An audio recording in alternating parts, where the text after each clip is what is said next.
Don't look surprised. That's your car, Professor Drake.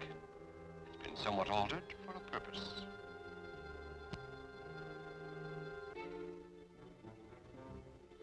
That won't help. Each door is automatically locked. Relax, Professor. I'll do the driving.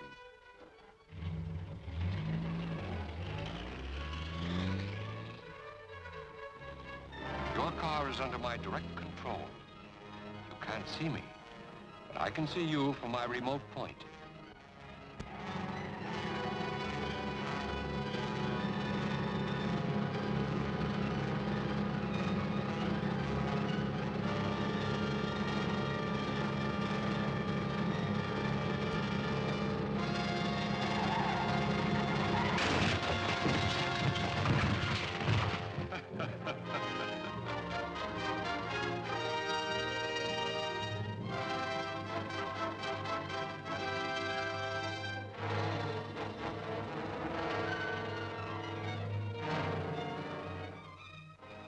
Wait, Professor Millard. You've been working too hard. Life isn't worth it. Your life. Remember poor Professor Drake and Kenyon and Bennett? The papers said their deaths were accidental. But you didn't believe that, did you? You've begun to suspect more than is good for you. Or for me. Now we shall see what the papers say about your death. Nothing could be salvaged. Science Associates has had to start again from scratch. As you can see, Miss Thomas, we've set up a temporary laboratory here in the conference room. But what could have caused the disaster? An unavoidable accident. Unfortunately, no trace was found of Professor Millard, who was working in the building on a supersonic experimental test at the time. That is about all we can tell you. Can or dare? I've given you facts. You also gave me the facts on Professor Drake's death. As publicity director for Science Associates, you've done a good press job, Mr. Winslow, but aren't these accidents occurring rather frequently? This is a scientific experimental project. There is always an element of danger. As well as sabotage? Now you're being melodramatic. No, realistic. If any outside source is suspected of being behind these misfortunes, Science Data magazine would appreciate having that information. Spoken like a true reporter, Miss Thomas. But Science Associates is a too isolated and unpublicized project to attract sabotage. And Jeff King ought to know. As our rocket propulsion expert, he'd be among the first to come in contact with any outside interference. Well, perhaps some of your other members could give me additional information? Information is something we discuss in private sessions, Miss Thomas. However, I can supply names of those comprising our group. That's Professor Bryant, formerly head of Technical Research University, specializes in metallurgy. Martin Conway, atomic expert and senior member of Science Associates. Dr. Grafner, aerodynamic wizard, and Gunther von Strum, authority on nuclear fission. That's quite a collection of brains. And now... Thank you for the interview. Goodbye, gentlemen. Goodbye, Miss Thomas. I'll see you soon. As soon as there are any new developments. Thanks again, Mr. Winslow. Goodbye, Miss Thomas.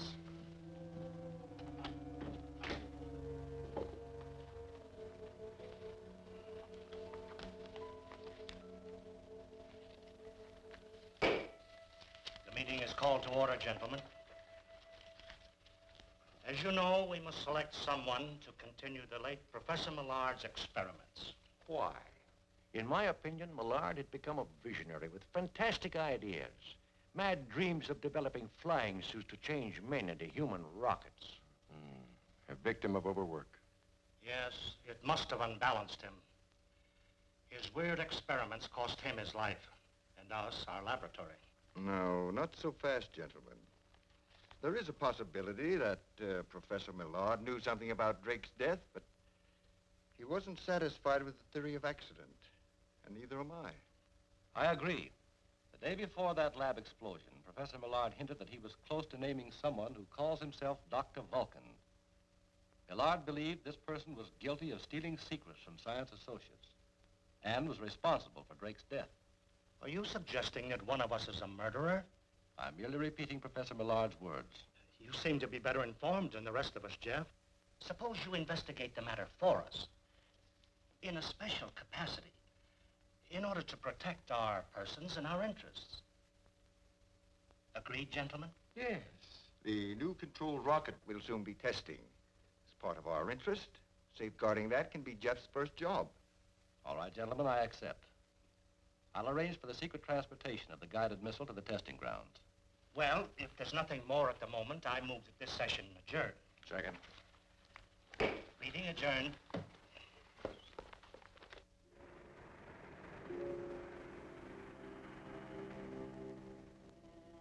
This waiting around gets me jumpy. I'm going out and get some fresh air. You'll stay put until we get our orders. Acting a little scared of somebody we've never seen. Aren't you, Durkin? I'm not scared. I just aim to please. Yeah, aiming to please a voice. A voice behind a door.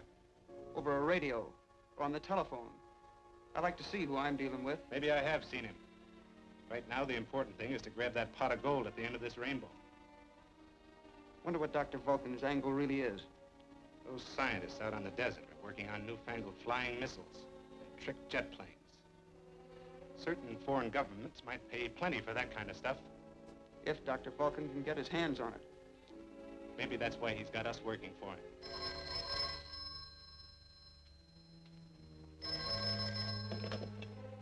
Durkin speaking.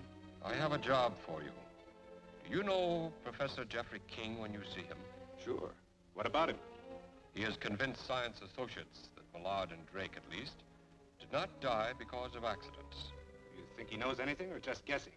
That's what I must find out. If he has any evidence against us, it's probably hidden in the conference room. Tonight, I want you to go there and search.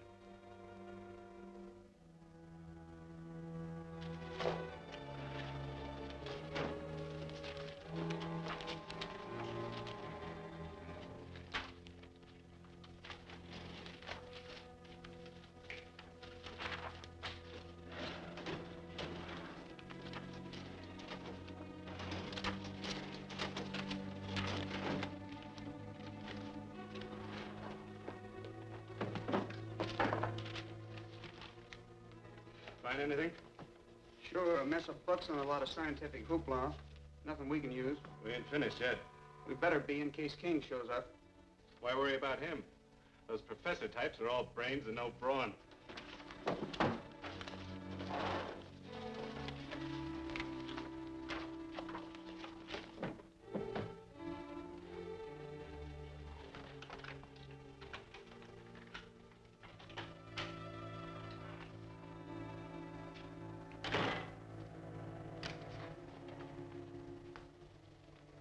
What are you doing here? Just browsing. Whatever you're browsing for, you apparently didn't find. Who sent you here? That's our business. Am I making it my business?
Professor Millard. Here I am, Jeff. What's the idea? Well, I heard someone coming, and I can't risk being discovered by uninvited guests. Oh, I see. By the way, I found a couple of uninvited guests last night in the conference room. Oh? Who were they? I don't know. But I think they were two of Vulcan's little helpers. From now on, that project will be guarded. So you've been singled out as Vulcan's next victim. Not necessarily. Vulcan may have believed we had some evidence against him and sent the men to look for it. I hope you're right. Jeff, I'm not going to stay here any longer. I'm sure I can unmask Dr. Vulcan if I go back to... Now, wait a minute, Professor. We've been all over that before. Vulcan nearly succeeded in killing you in that laboratory explosion, remember? Of course. It was only your quick thinking that saved me. Well, next time we may not be so lucky. If you want to live, Professor, for the time being, you'll have to remain dead. You're right. But there's so much work to do. Yes, and all the time, space, and equipment with which to do it.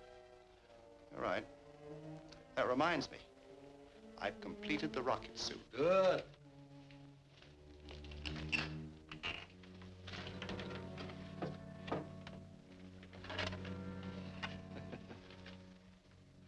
Well, what's so amusing?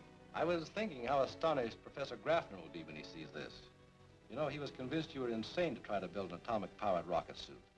And I guess he thought I was even crazier for helping you. Well, here it is. I hope it works. We'll soon know. I'll take it with me and test it for you. Well, stay close to the ground for the first few flights. There still may be a few adjustments to be made. Right. By the way, the professor's elected me to move the new rocket to the proving grounds for testing. Oh, well, be careful, Jeff. That's the kind of thing that Dr. Vulcan could sell to a foreign nation for a fortune. Yes, if personal gain is the motive behind Vulcan, but we're not sure of that. In any event, I've had the demonstration model loaded aboard an unmarked truck. It's being kept under armed guard in a small warehouse in town. I feel sure Dr. Vulcan has no idea where it is. I hope you're right. I'll let you know about the tests.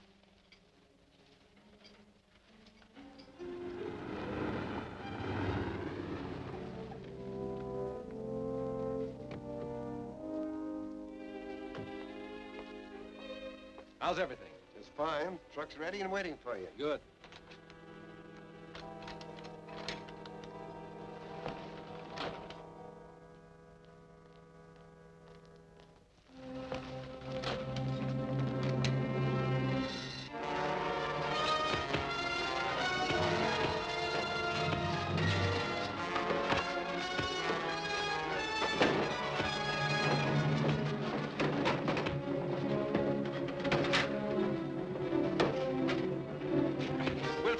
Get that truck.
This is Jeff's car. Something must be wrong. Yes.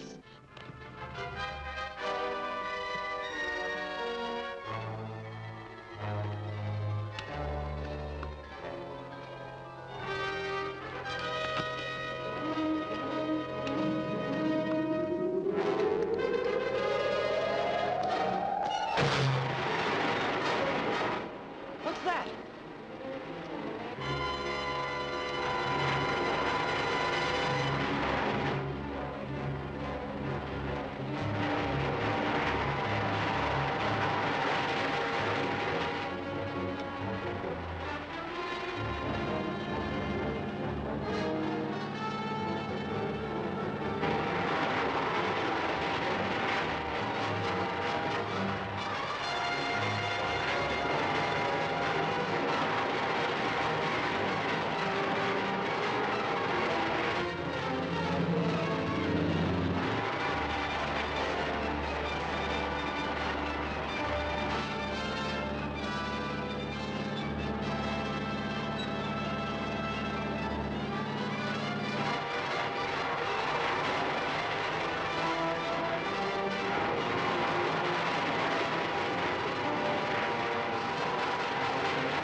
that torpedo lands in any populated area, you'll be guilty of mass murder.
Fortunately, the misguided interceptor torpedo was exploded, presumably by the Rocket Man, popular name given the sensational phenomenon observed in the skies over this vicinity yesterday. The question arises, is the strange human-like object a visitor from another planet? Or, as seems more likely, does it represent an effort to overcome the evil that has been threatening Science Associates? If Dr. Vulcan should suspect that you're a rocket man, your life would be in as much danger as mine was before you brought me here. Let's hope I can get the jump on him. At least we can now assume that Dr. Vulcan is a member of Science Associates. Yes. It was only members of that group that knew enough about the secret rocket to arrange its theft. And Vulcan, whoever he is, will be most curious about the identity of Rocket Man. Well, I'll try to spot him when I go to the lab for the meeting today. Be careful, Jeff. I will. So long. Goodbye.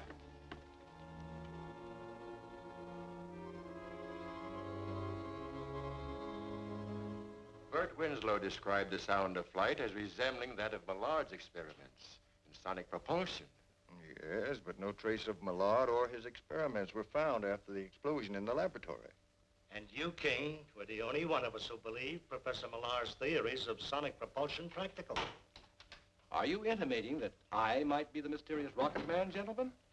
Not necessarily, but you worked with Millard Yes, and... Bert. What is it? Glenda Thomas just called. She snapped a picture of the Rocket Man in flight and has developed a good negative. Picture of the Rocket Man? Does it show who it is? No, the negative is too small for purposes of identification. Shall I give her permission to release it for publication? No, it's too dangerous. Dr. Grafton is right. As committee investigator, I should make a study of the negative. By all means, it might contain a valuable clue to the secret of construction. If the photograph is of any value to us, either for identification of the mysterious Rocket Man or the method of flight, I'll report on it.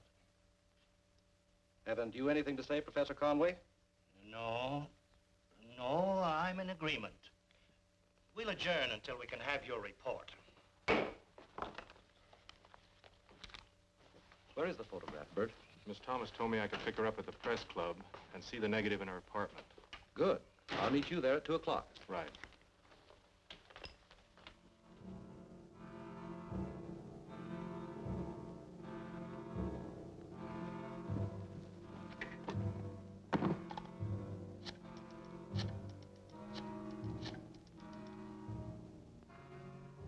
Durkin, I think we may be able to stop Rocket Man from any further interference with our plans. There's a picture of him in flight.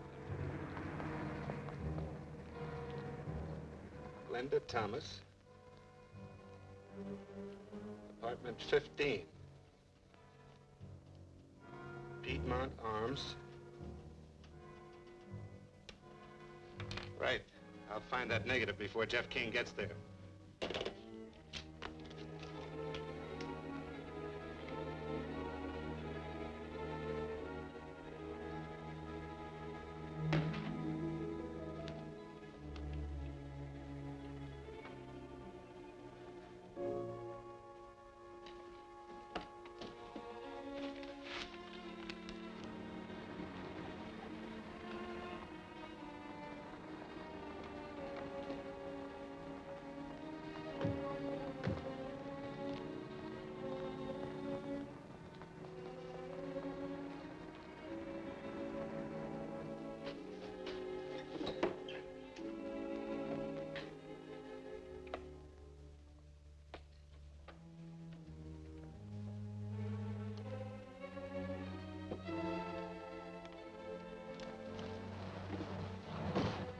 Someone's coming. Inside, fast.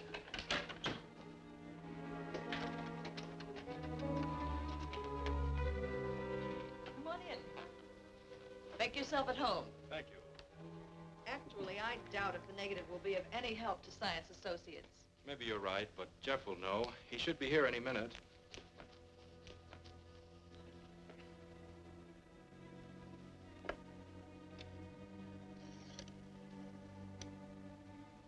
Dawson 83469.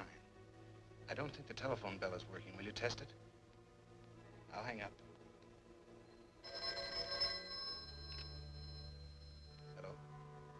Yes, operator. It's ringing now. Hello? Yes, this is Glenda Thomas. This is Jeff King.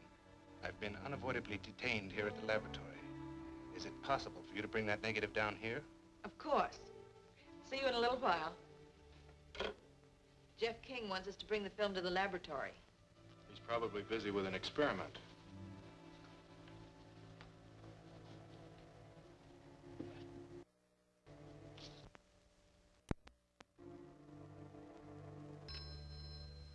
Hello?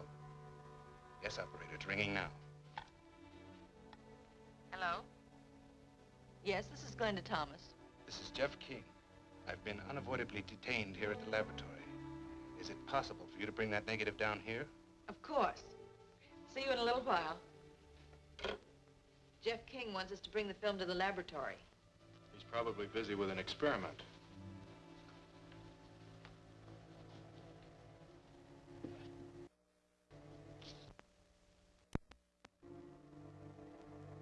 My boss would have paid me a pretty bonus for this little gem. And mine will, lady. Thanks for finding it for me.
A gunman got away with that film. Glenda's trailing him.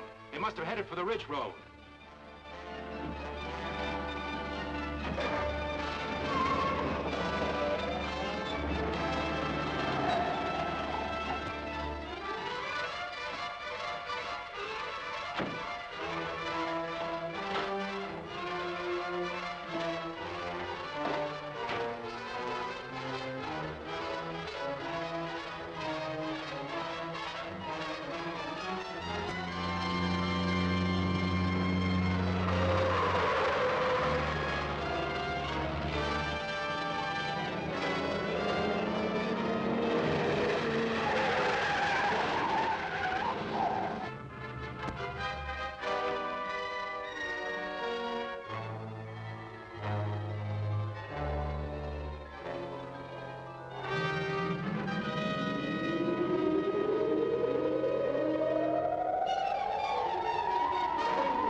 Dr. Vulcan.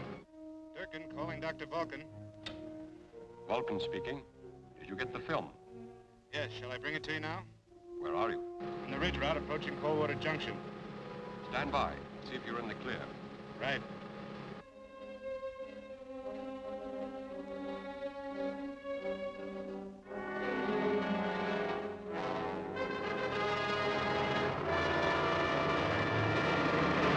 I think you're being trailed, Durkin. Look behind you. Recognize that car?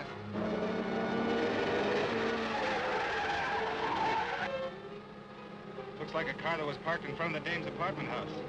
All right, I'll handle it by remote control. Come on in. Right. Switching off.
frozen.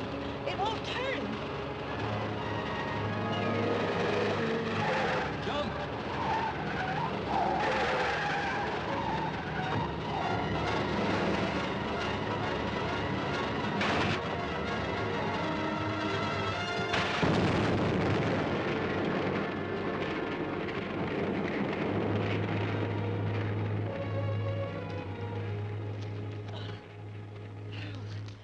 Thanks, Rocket Man. You know, at first I thought you were an invader from some other planet, but it's plain to see you're human and you've made a great scientific discovery. I'd like to write an article about you for my magazine. I'm sorry, that's impossible. But I don't see why. If you're on the side of law and order, you shouldn't object to the public knowing about you. My goal is to put an end to the activities of the mysterious person who is operating against the national safety. And you can help. How? By not publicizing the Rocket Man for the time being. There's too much at stake. The intercity bus runs along this route. There ought to be one along in a few minutes that'll take you back to town. All right. Thanks again, Rocket Man.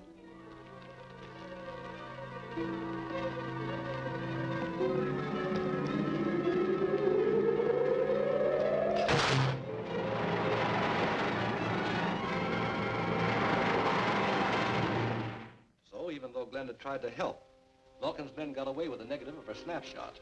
But even if they enlarge the negative, they can't identify you as Rocket Man. After all, your face is covered. I know that. But the rocket suit will be identified as the one you were perfecting before the lab explosion. It's a matter of record that I was helping you. The natural assumption will be that either you're still alive and the mysterious Rocket Man, or I am. In that case, I'd be forced to leave Science Associates and go into hiding just as you're doing. Well, that hasn't hurt my work. It would be a pleasure to have you join me. I'd like to do that. But we must remember that as long as I can maintain my position with the group, there's a chance of finding out who Dr. Vulcan is. You're right. What good is any of our research as long as this sabotage continues? Vital secrets are stolen, and the lives of our colleagues endangered. Your identity as the Rocket Man must not be disclosed. So you can see how important it is to keep Vulcan's men from enlarging that negative. Have you considered any possible ways you can do that? Yes. The key lies in duplicating the negative on a fine-grained film. And for the type of enlargement they'll need, only Micro 247 can be used. I don't see how that helps you any. Micro 247 is made only by microphotochemists. I'll get them to stop all sales. Good. But isn't there a supply kept in Science Associate Lab? And if you suspect anyone... Yes, we use it from time to time in experiments. And that's exactly my point. Yeah. All right, then. Thanks. No soap, Durkin. I've tried every photo studio in town that could possibly handle that sort of film. And it's scarcer than bathing suits at the North Pole. There's no other outfit besides Microchemist that makes it? Well, not out here. I could get some back east, though. This can't wait.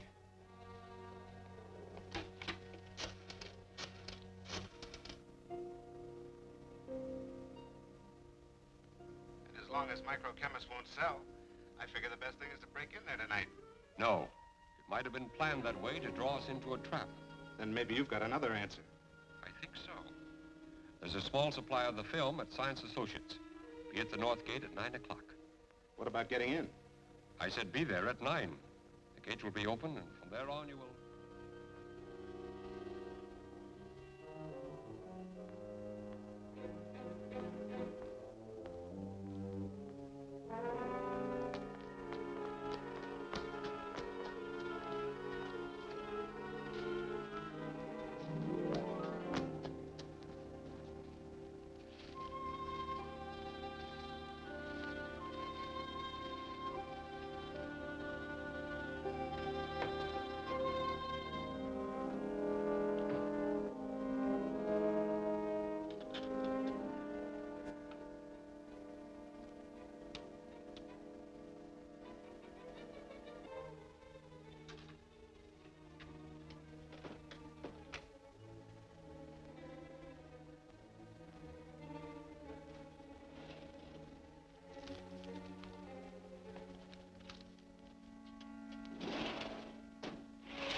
Here it is.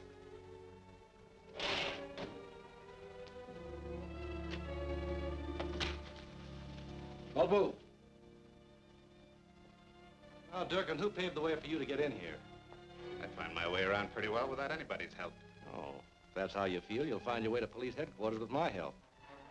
I'll take this first, if you don't mind.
I got that Micro 247 film. Good. Now we can go to work. What do you keep it so hot for in here? Let's open a window. Cut it out. I gotta keep a high temperature control. Oh, stop dramatizing. This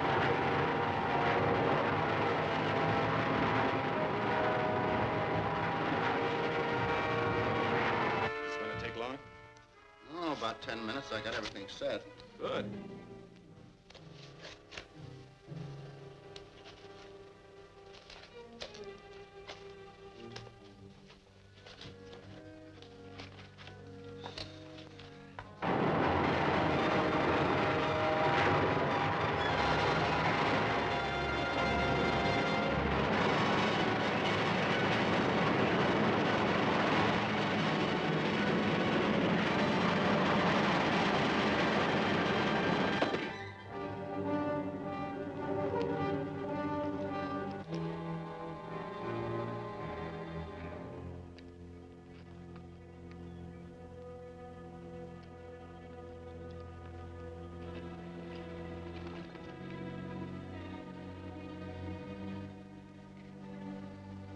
I'm going outside to cool off.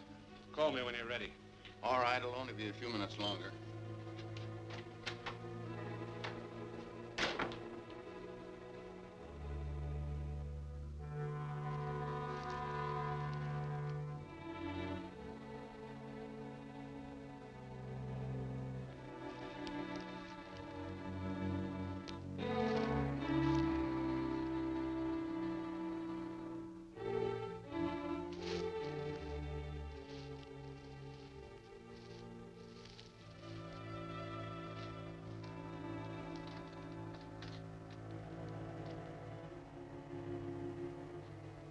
Okay, King. How did you get here? Hadn't you heard? I'm Rocket Man. Sure. And I'm the King of Siam. Inside.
it's strange how Durkin and his pal got in here.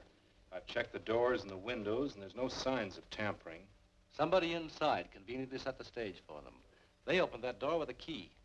If Professor Millard was alive, he'd have said that. He was sure that Dr. Vulcan is a member of Science Associates. And now I'm sure. Outside of ourselves, we have 4 likely candidates. Professors Bryant, Conway, Graffner, or Von Strum. Determine who among them arranged for Durkin's visit. And I think we'll have found Dr. Vulcan. That's a large order, Jeff. I wonder. Something happened here this evening that may tell us who Vulcan really is.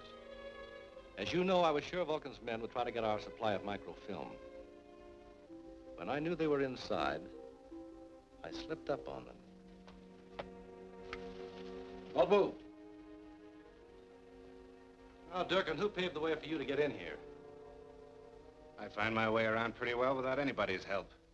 Oh. If that's how you feel, you'll find your way into police headquarters with my help. I'll take this first, if you don't mind. Durkin had an inside confederate. A confederate who wore a distinctive signet ring. A ring I can't possibly fail to recognize if I ever see it again. Well, your chance may come at tomorrow's general meeting. It may at that. Let's go.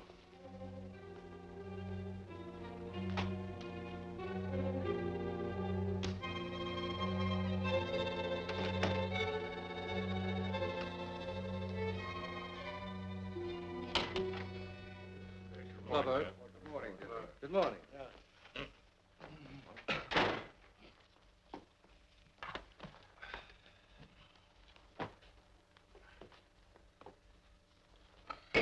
Gentlemen, Jeff King has a request to make. Thank you. As you know, a theft occurred here last night, which appears to have been an inside job.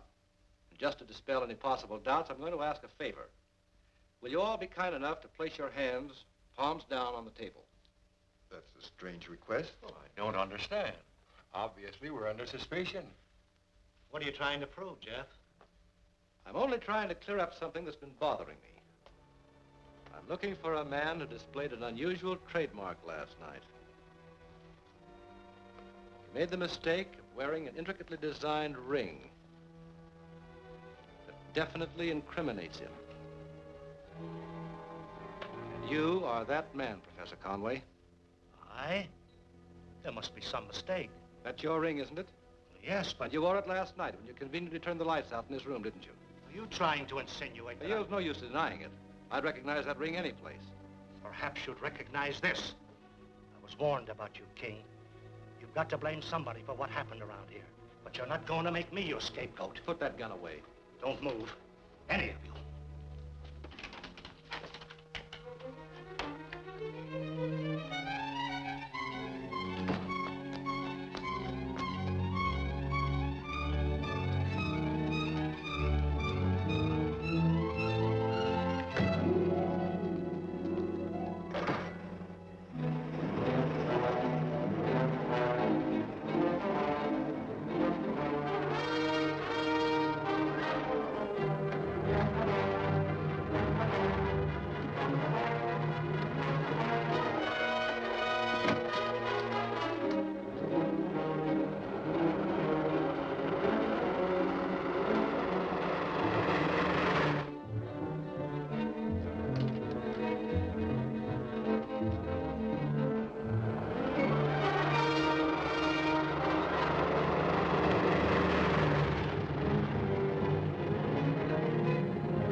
Conway speaking.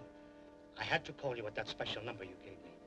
You saw what happened at the conference meeting. Certainly. I warned you that Jeff King would try to implicate one of us. But he's making a terrible mistake. Maybe if I went to him and pleaded for... Do you think he'd believe you? No, Martin.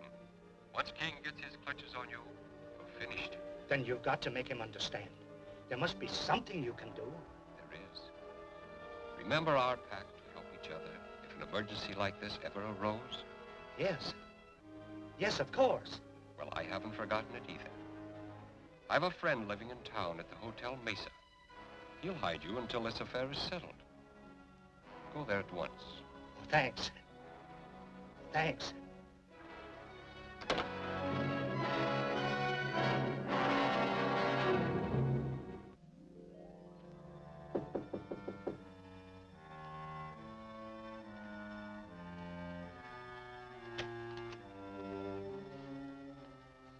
I'm Professor Conway. Won't you come in? Thank you.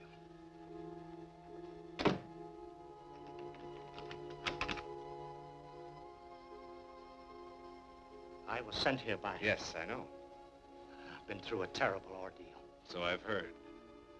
Won't you sit down? Thank you. Up there.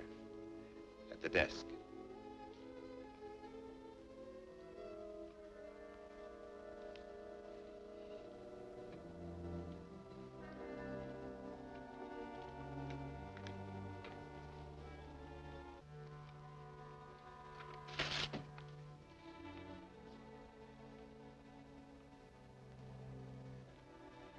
What's that for? You're going to write a confession, taking the rap for everything that's happened at Science Associates. I am? Oh, there must be some mistake.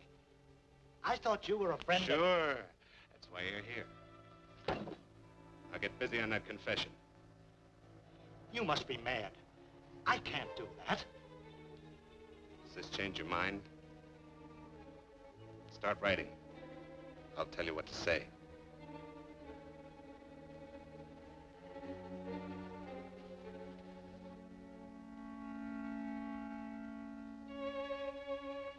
Professor Conway simply can't be Dr. Vulcan. He's got to be. Once I get a police report on his whereabouts, I'll prove it. Hey, Jeff. The police just located Conway's car parked in an alley alongside the Hotel Mesa. Maybe it was just abandoned there. I don't think so. A plainclothesman checked on every resident. A man answering Durkin's description occupies a top-floor room. There's your proof. Durkin and Vulcan go together like ham and eggs. This is a chance to nab both of them. A story for me. Let's go. Glenda, I've asked the police to keep hands off so that Conway's suspicions won't be aroused. Now I'm asking you. Stay here with Bert. We understand. It is better that you do the job alone. Thanks.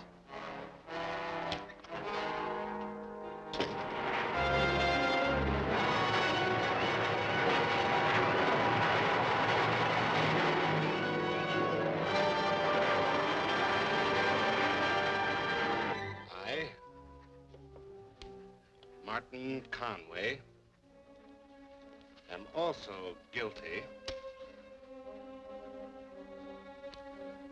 of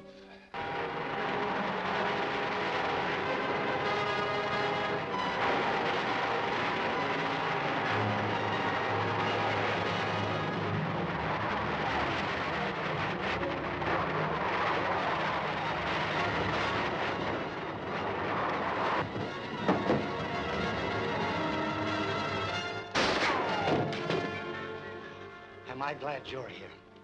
This man was trying to make me write a false confession, implicating myself as Dr. Vulcan. That ring you're wearing is confession enough. How can I make you believe and understand me? This is a fraternity ring, worn by the members of a secret scientific club. There are many of them in existence. But yours is the only one at Science Associates. No. No, there's one other member of the Associates that wears an identical ring. Who is that man? Quiet.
am I glad you're here. This man was trying to make me write a false confession, implicating myself as Dr. Vulcan. That ring you're wearing is confession enough. How can I make you believe and understand me? This is a fraternity ring, worn by the members of a secret scientific club. There are many of them in existence. But yours is the only one at Science Associates. No. No, there's one other member of the Associates that wears an identical ring. Who is that man? Why, it's...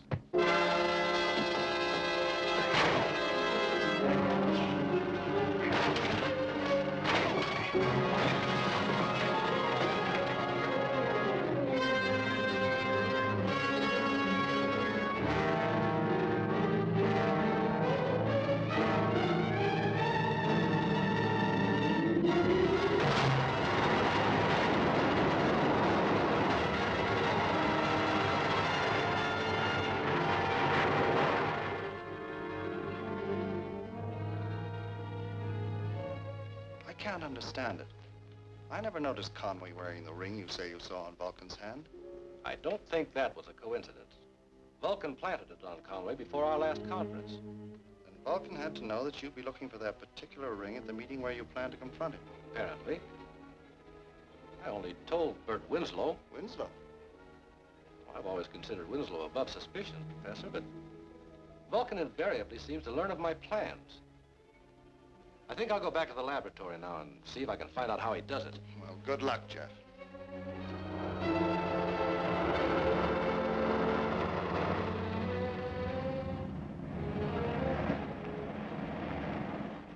A half-finished confession of guilt for all the crimes against Science Associates was found in the dead man's room. Police, therefore, are convinced that Professor Conway was a murderer and saboteur in the pay of an unfriendly power. That doesn't make sense, Bert. Even an absent-minded professor would finish his suicide note before killing himself. You think someone else did it? Yes. The real Dr. Vulcan. It just occurred to me that we've been overlooking the most logical suspect. Jeff King himself. Jeff, don't be ridiculous. Now listen. He's the only one besides us who knew where Conway was hiding. And it's obvious Conway's murder was designed to leave Vulcan free to make his next move unhampered by suspicion and vigilance. Jeff could have planted that ring on Conway before your meeting. But if that was Jeff's plan, why would he let me in on it? So you'd back up his innocence, just as you're doing now?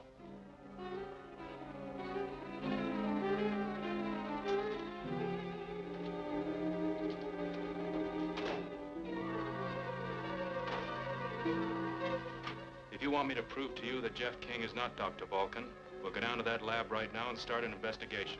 All right.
Hello, Seven. This is Jeff King. I've decided to accept your proposition. I've just completed work on my ultrasonic firing tube, and I'm ready to sell it myself, rather than give Vulcan the pleasure. Don't worry about Science Associates. I'll tell them the experiment was a failure.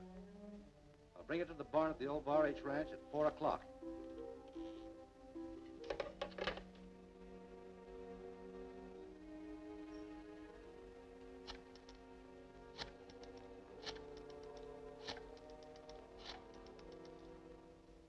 Hello, Durkin. You have a job to do at 4 o'clock this afternoon.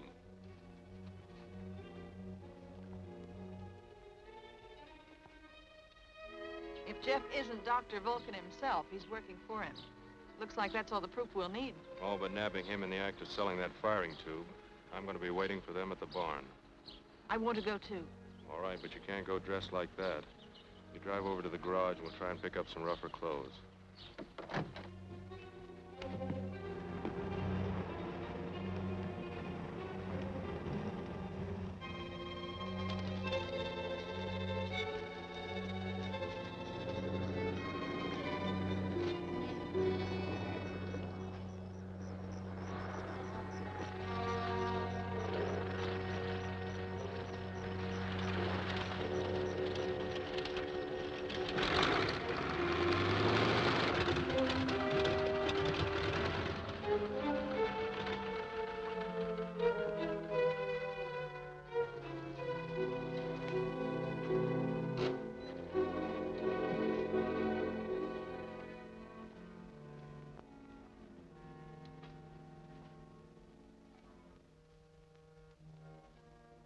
Durkin. That's right. Surprised? I'm not surprised at anything Dr. Vulcan does. Okay. Then hand over the firing tube. Not so fast, Jeff King. Bert, let me explain to you.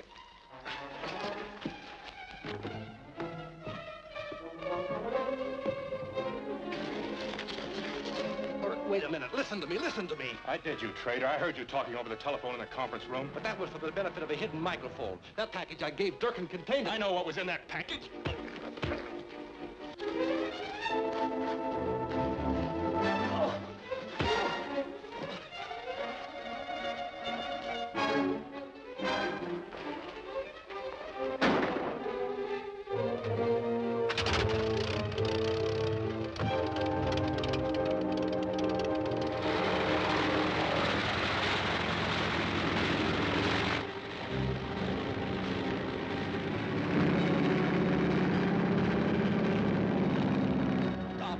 Stop it. I hate to do this, pal.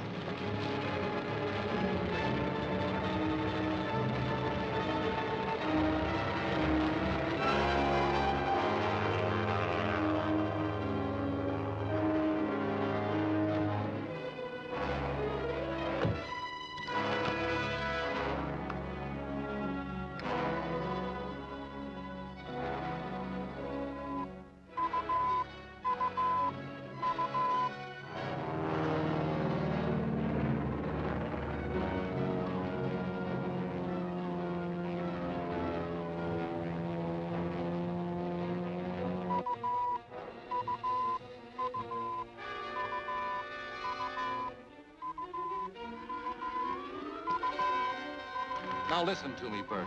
Durkin may be leading us to Vulcan's headquarters. There's a direction finder in that package he took with him. What? That's right. But Durkin also took Glenda with him. Glenda? Yes, we thought there was a secret firing tube in that package. She was trying to get it away from Durkin. I saw her get into the plane. Durkin calling Dr. Vulcan. Durkin calling Dr. Vulcan. This is Dr. Vulcan. Come in, Durkin. I got that firing tube from Jeff King. Are you sure he didn't slip you a concealed direction finder? Signals are coming over my radio amplifier. Stand by, I'll check it.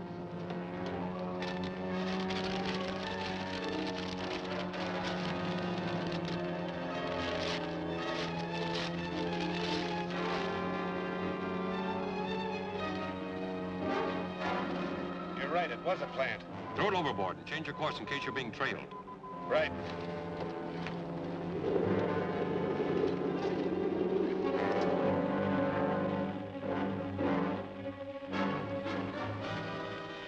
What's the matter? Either this detector's gone haywire, or Durkin's discovered the direction finder and ditched it. Then how are we going to know where he's taking Glenda?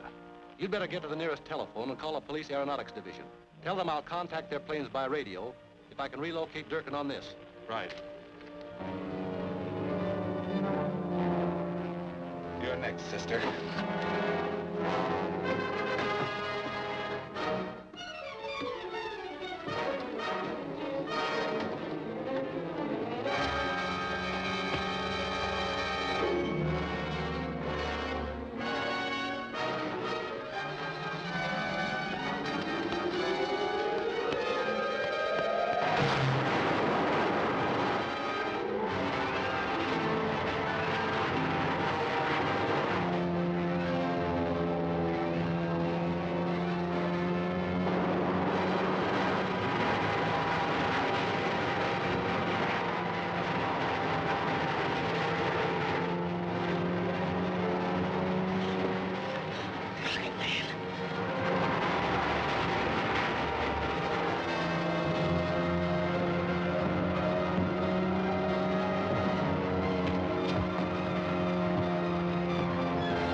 glad you caught up with me again.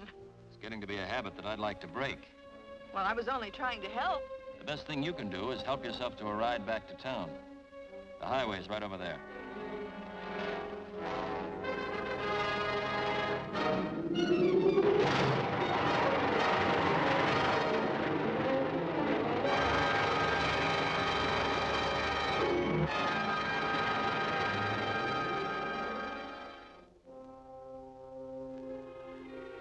And if Bert and Glenda hadn't interfered, we might have known who Dr. Vulcan is by this time. Jeff, do you really believe that Bert's interference was accidental? After all, as far as I recall, you haven't eliminated him as a suspect. Bert's been in too many close scrapes with me. He's the last one I'd suspect.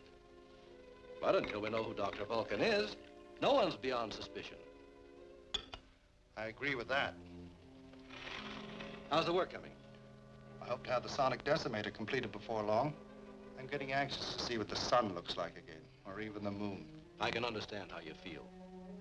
But with Vulcan still at large, you must remain here in order to safeguard secrets such as these. You're absolutely right, Jeff. I must remember the importance of our work. Thank you, Professor. Well, I'll see you shortly. And I hope with better news about our enemy, Dr. Vulcan.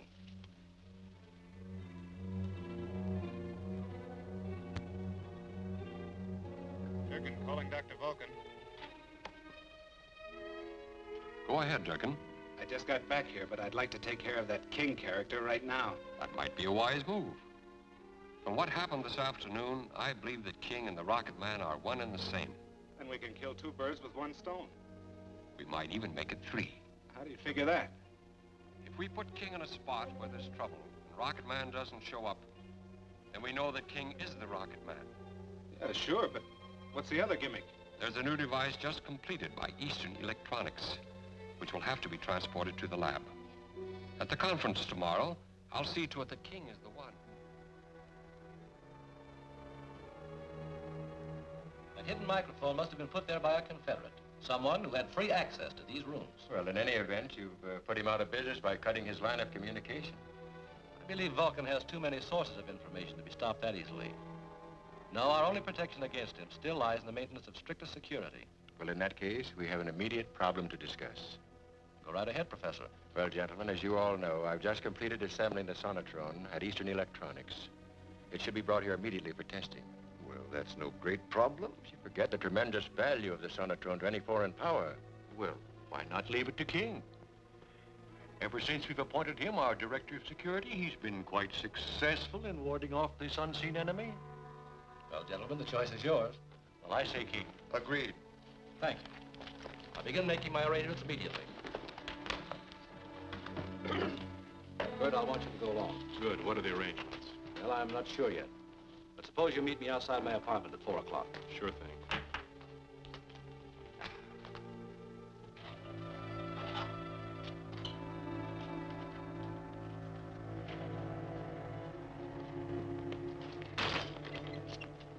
Okay, keep your hands down and your trap shut. Get in your car.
about a cigarette, Durkin?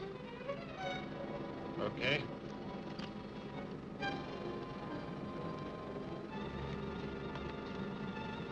Here's a light.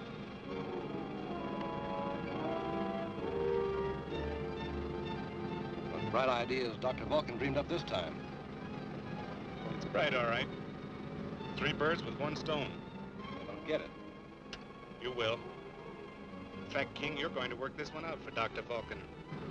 For my dead body. That's up to you, hero. But when we get to Eastern Electronics, I'm going to be your driver on the truck that moves the Sonotron. Got it?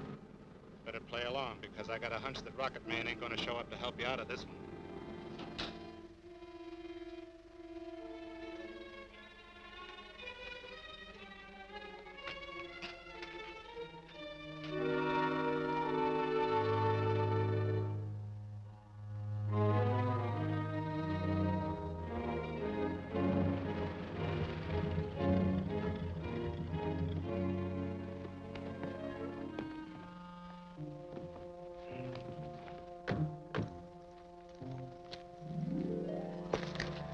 Stay out here just in case.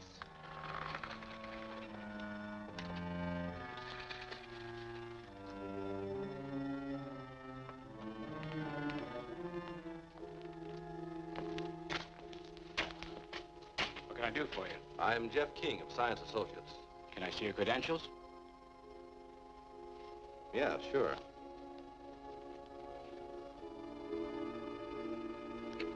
What about him? Why, he's my driver.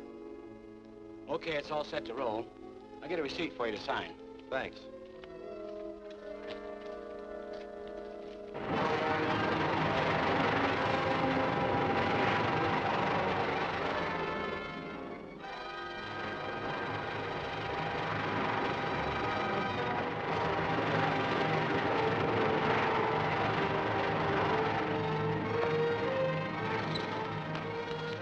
Hey, Durkin! It's Rocket Man. He's headed this way.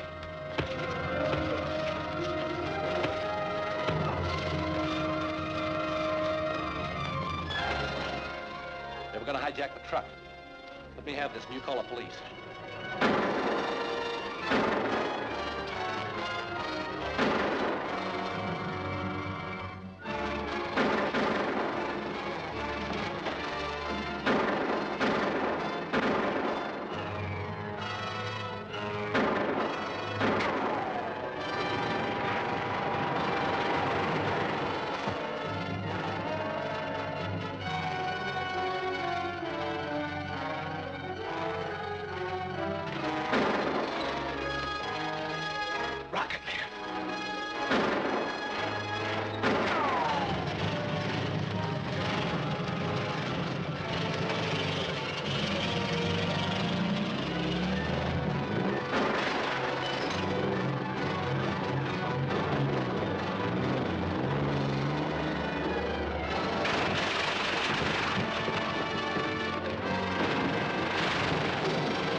Thanks, Professor. I'm afraid we've lost the sonotrone, but at least Vulcan didn't get it. Well, we can build another.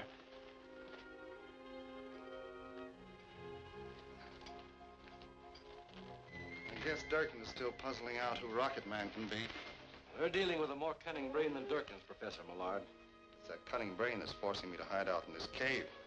If we could only find some weak spot in Dr. Vulcan's armor, some effective way of blocking his schemes and drawing him out into the open. What if we publicly announced having created the decimator? You know, using it as bait for a trap. That might work. Vulcan would be bound to try to get it. But we'll have to wait till the machine's finished. It is finished. You mean the decimator actually operates without an X-20 relay tube? On a small scale. First, I thought the thromium waves would escape through the condenser. Actually, I discovered they could be transmitted at reduced strength through a coil resistor. With what results? What's this?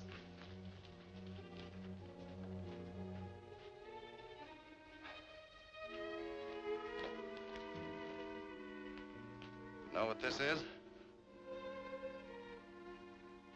I'd say it's manganese steel. Right. One of the strongest metals known. Now, just wait a minute.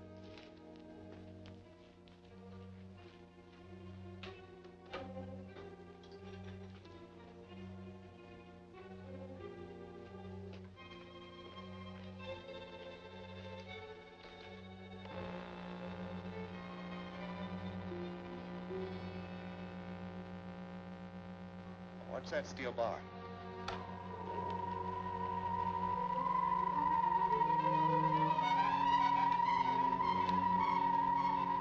That sound is the high-frequency thromium waves radiating through the coil resistor.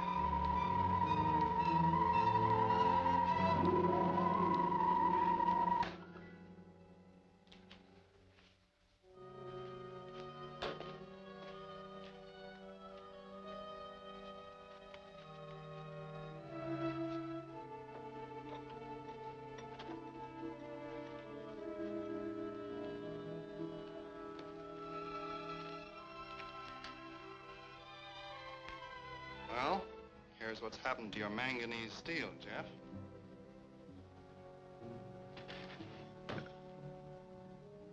Surprising, isn't it? It's not only surprising, Professor, but in the hands of the wrong people, it could be terrifying. Now I have a little surprise for you. I've completed work on the X-20 tube. Jeff, do you realize what this means? We'll possess the most potent weapon of its kind in existence. Can you bring me the tube tomorrow morning? Well, I don't know about tomorrow. Vulcan must have figured out that I know Rocket Man. Every move I make may be watched. It might not be wise for me to come here again for a few days. It's bad enough being cooped up here. To have to stay underground like a mole unable to work, Jeff, I understand, Professor. Well, I guess the time has come to take Bert and Glenda into our confidence.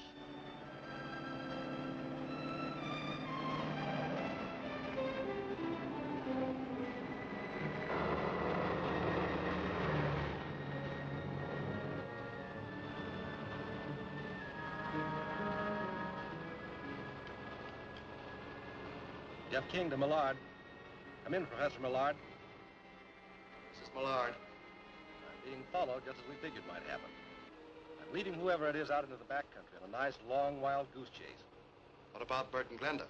They're on their way to the cave in Bert's car. They have the relay tube with them. I gave full instructions for finding him. Splendid. I'll install the X-20 tube and the decimator as soon as they arrive. Right. See you later. Hello, Durkin. Hello, Durkin. Durkin speaking.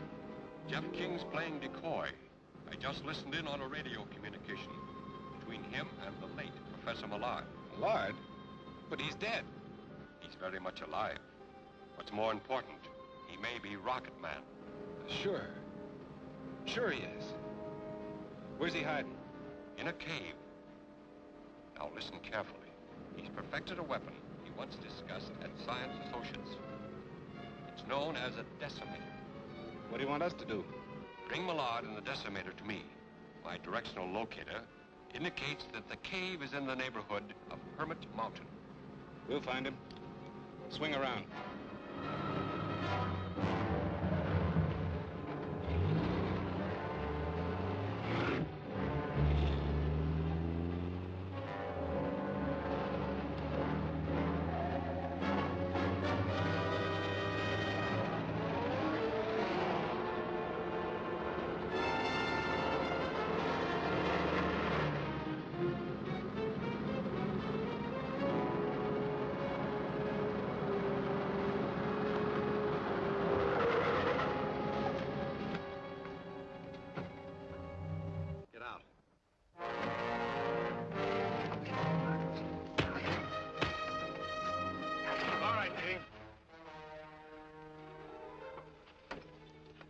Hold him here.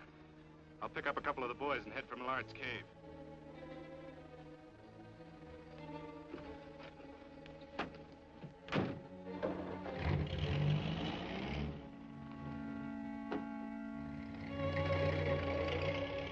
I can hardly realize you're actually alive, Professor Millard.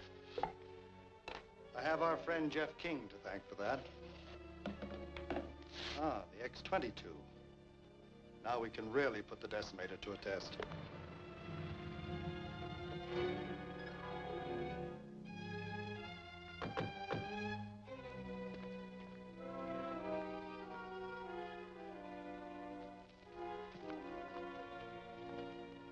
Might be a long wait, pal. Better take the load off your feet. Yeah. Think I will.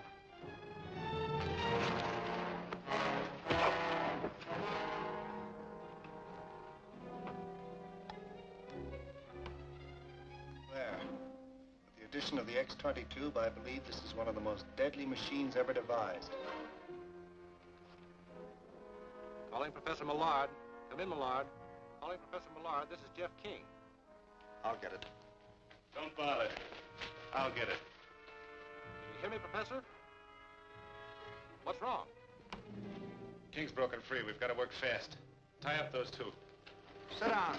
Over here.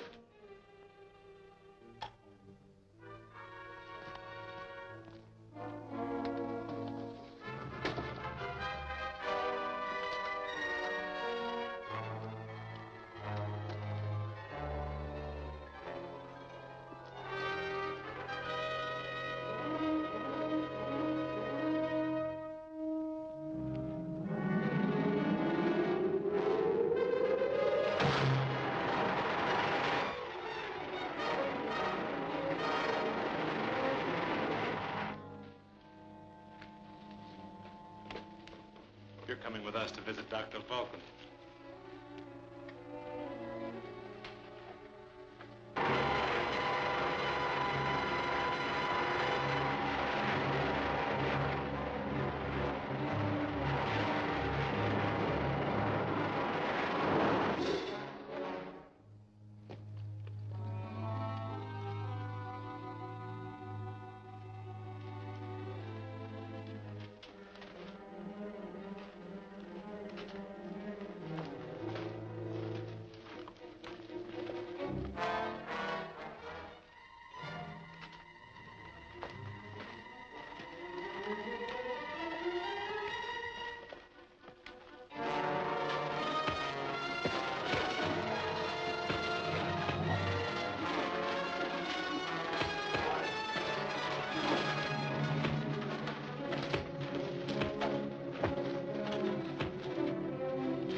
The mountain's melting. Through there must be an air shaft.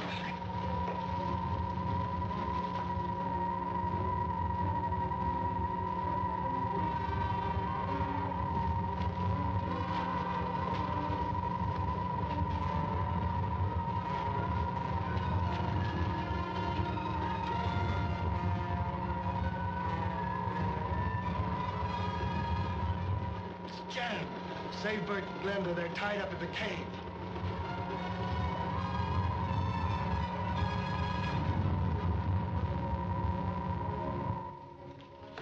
Rocket Man, where's Professor Millard?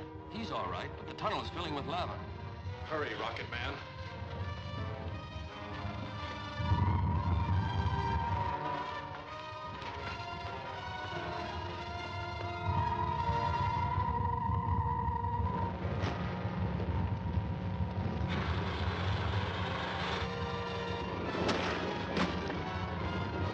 We're trapped. Let's try this tunnel.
Try this tunnel.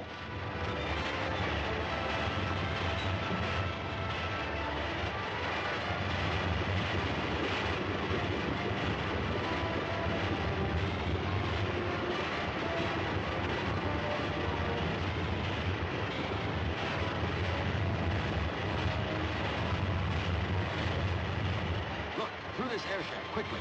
It'll lead us outside.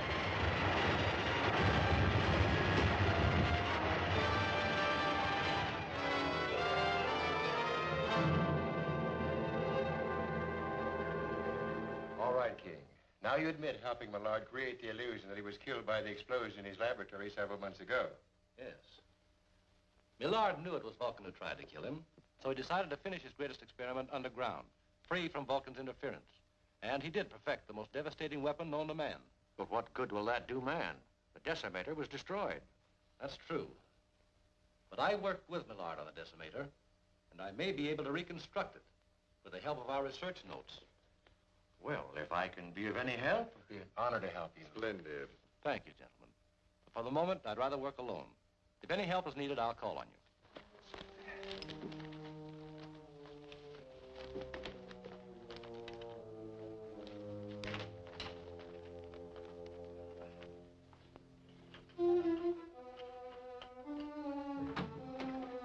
You're not going to leave these things in here overnight, are you? They'll be as safe here as any other place, Bert. This is one of the most heavily guarded buildings in the entire Southwest.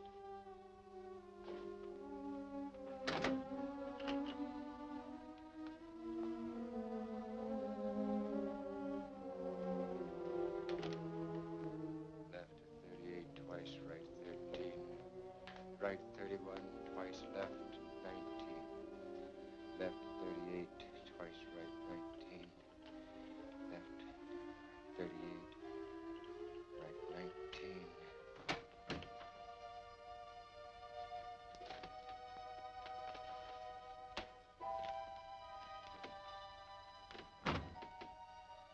RFD 48, Ming Shoals. RFD 48, Ming Shoals. RFD... Come by the desk. RFD 48, Ming Shoals. RFD 48, Ming Shoals. Von Strum. So you're Dr. Vulcan. RFD 48, Ming Shoals. Cut out the double talk. Why have you been murdering our best scientists and stealing their secrets to sell to foreigners? RFD 48, Ming Shoals. Quit stalling, Von Strum. Wait a minute, Bert.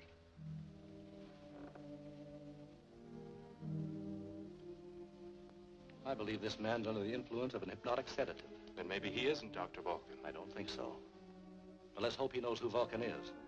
I'll mix an antidote. We'll find out how much he remembers. You better stand by. Right.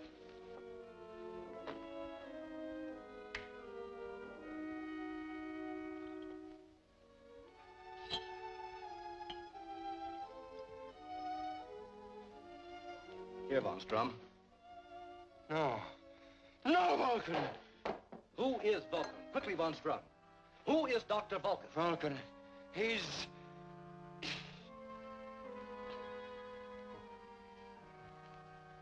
What?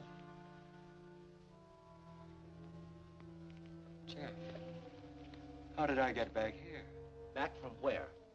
I don't know. I can't remember.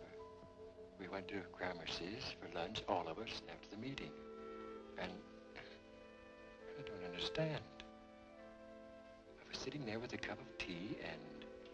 But that was hours ago. Can't you recall anything since? Hours ago? When you came in here, you were repeating the combination to the safe. But as you were leaving, you kept saying RFD 48. What does that mean? What does it mean? I don't know. I think I do. Vulcan induced Von Strum's hypnosis. Gave him orders to steal Professor Millard's papers and deliver them to the address on Mink Shoals. Do you know where that is? Yes, a few miles south of here. And I'll find out exactly where RFD 48 is in the morning when the post office opens. I'm going to deliver these papers to Vulcan. Well, what about Von Strum? I think Glenda will let us hide him in her apartment, where he'll be safe from Vulcan, and where you can keep trying to revive his memory. A good idea. Come on, Professor.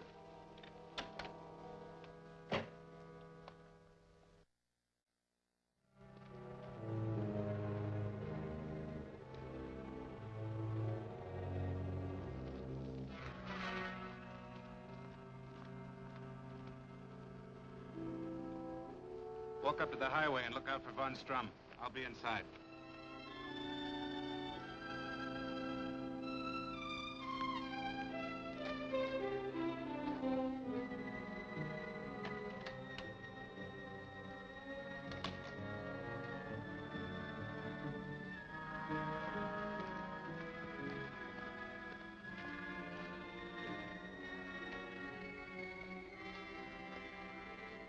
Professor Von Strum? Hey, you ain't the professor.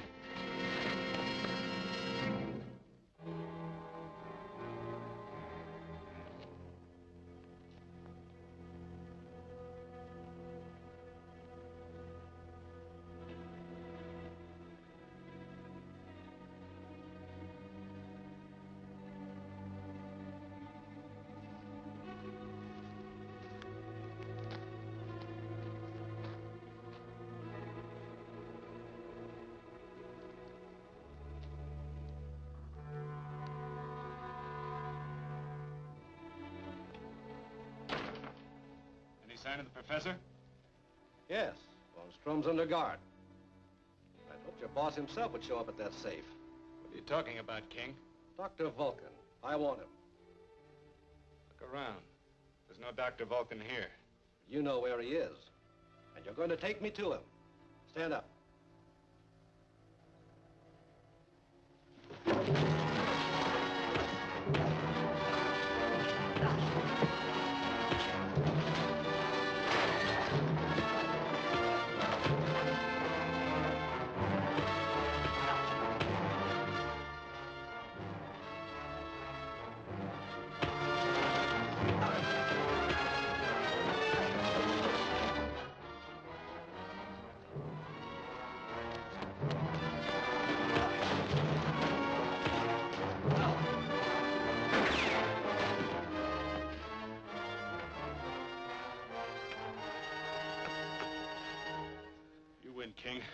take you to Vulcan. All right. Outside. And take it easy.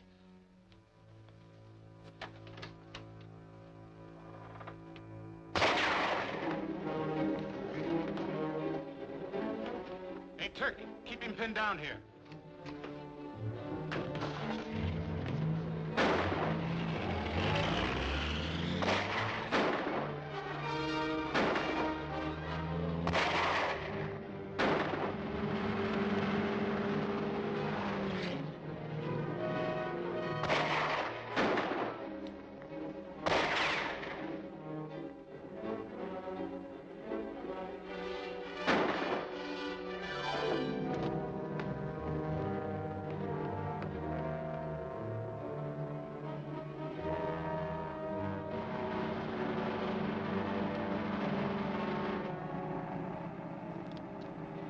Durkin calling Dr. Vulcan.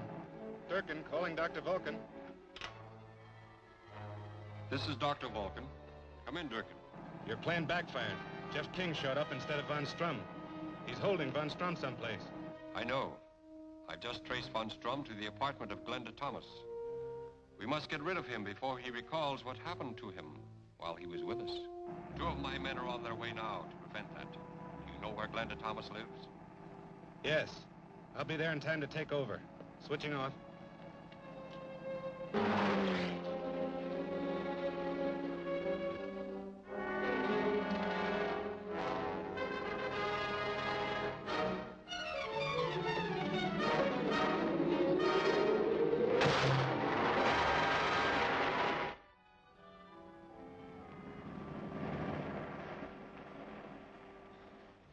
Thank you.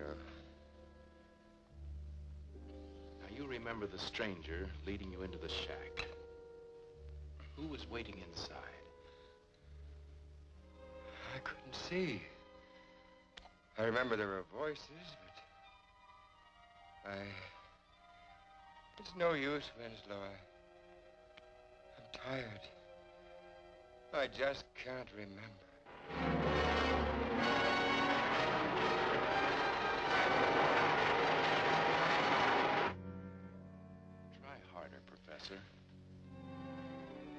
Was Durkin the stranger's name? Durkin?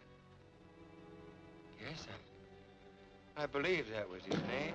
Don't move!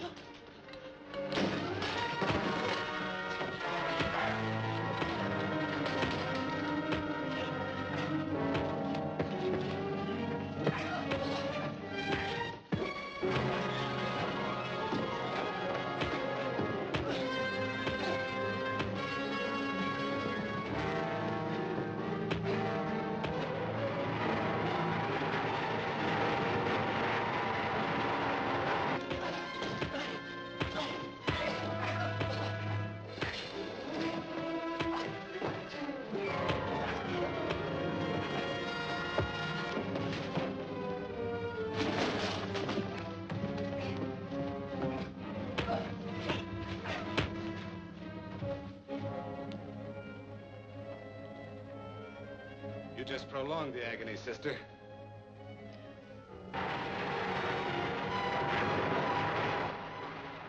Rocket Man.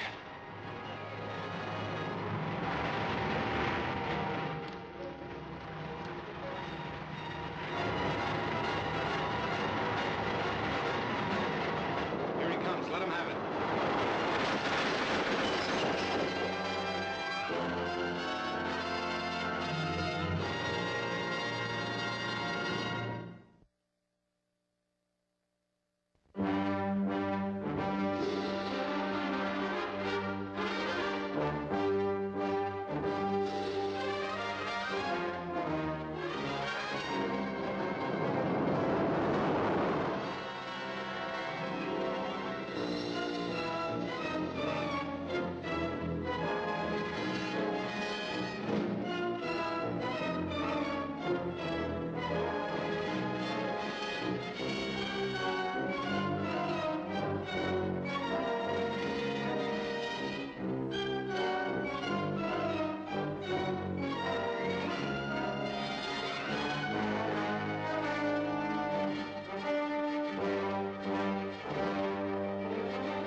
just prolonged the agony, sister.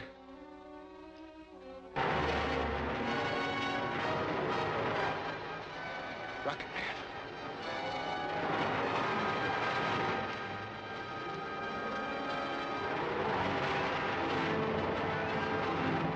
Here he comes. Let him have it.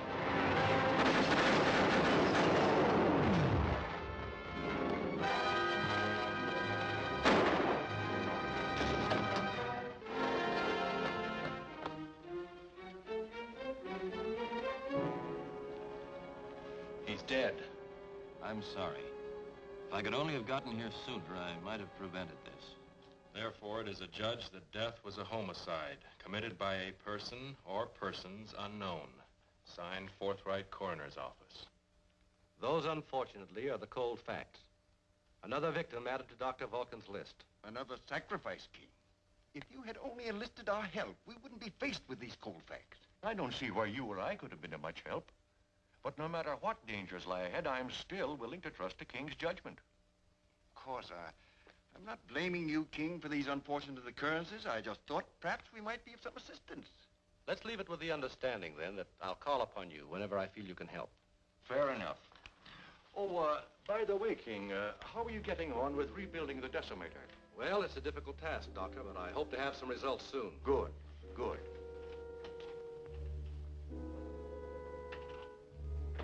I think he may be very surprised to find out how soon it'll be. By displacing the sonic vibrator, I've been able to reset the safety control. Now, that's using the old head. It's also good to feel that the decimator is beyond the reach of Dr. Vulcan. I wish that were true, but it isn't. Before I can start testing, I must work out a protective shield. What for? Isn't this cave protection enough? No. The fissionary material used is thromium. It kicks off ultraradionic waves that are detectable within a radius of 100 miles. And since I know Millard was using thromium in his experiments, I devised this radionic detector, sensitive enough to pierce the most powerful shield. I get the general idea. By using this gadget, I can locate the hiding place where King is working on a decimator. Precisely. Look here. This dial will be your guide. 0 point indicating when you are in the area. Looks like a cinch. Up to a point, Durkin. However, I'm sure King has protected his workshop with some warning device. So I just barge in and... You'll use force only as a last resort. Okay. What have you got in mind? Take a motorcycle with you, on the truck. Motorcycle? Yes. And after you locate the hideout,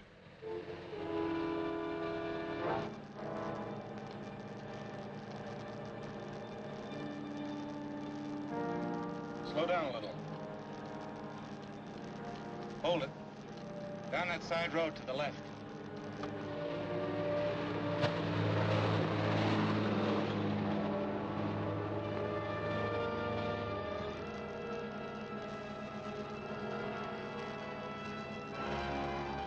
All right, pull up behind those trees.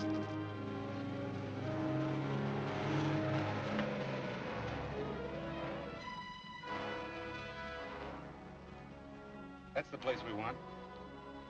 Pull up there and stop.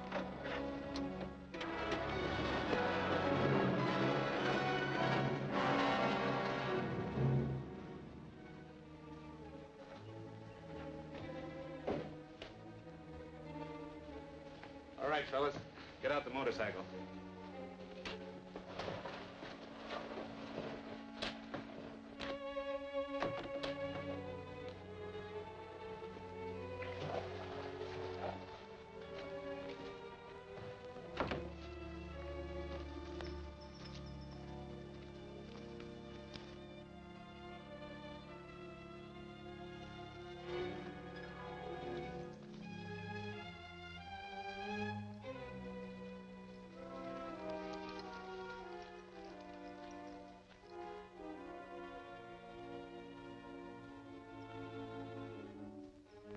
Well, we're all set. Someone's at the entrance.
Well, that takes care of him.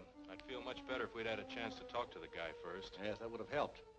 But the camera we conceal at the entrance might lead us somewhere. By George, you're right. His photo might be an even better clue for us. Let's get back and see what we got. Right. The decimator, it's gone. I don't get it. That guy on the motorcycle. The oldest gag in the world. He was a decoy to get us away from here. And we really fell for it. But we better find out who our visitors were. But won't it take too long to get a print? No, this camera takes a positive picture. We can get a photo without a negative in a couple of minutes.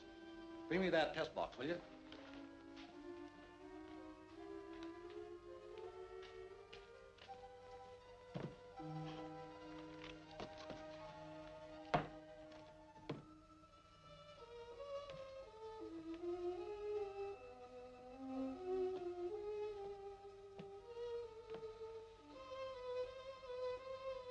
Look at this.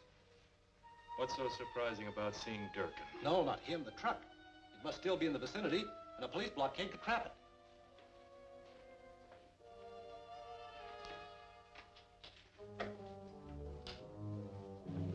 Emergency. Calling Highway Patrol. Emergency. Highway Patrol answering. This is King of Science Associates. A valuable piece of equipment has been stolen in a truck license 24368. Looks to be about a 3-ton truck, stake body, covered with a tarp. We'll spread a dragnet.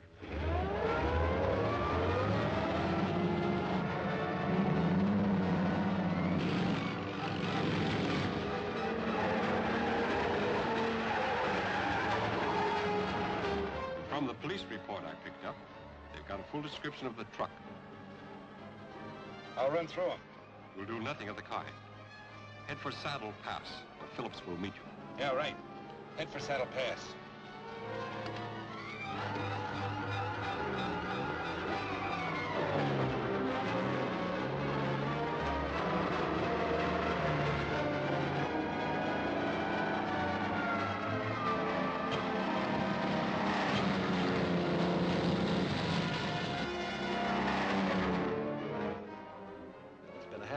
We should hear something pretty soon. Or start building a counter weapon.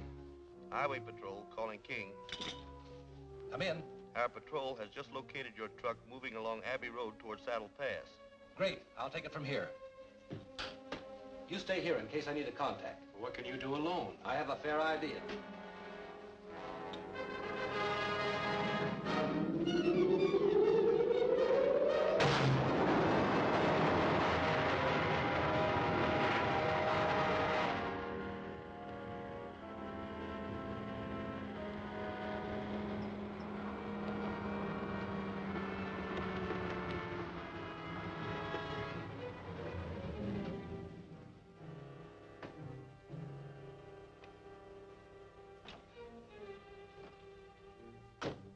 Here's the detonator. Okay. Help him move the decimator. I'll set this up. Okay.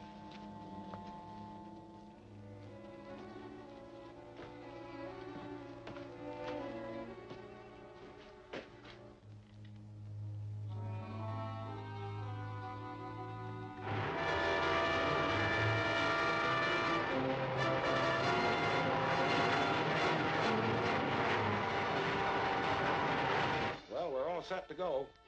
So will this be. 10 seconds after the first guy sets foot in here. From what Dr. Vulcan said, it'll either be Jeff King or Rocket Man. Get the car turned around. All right.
truck's about to blow. Let's get out of here.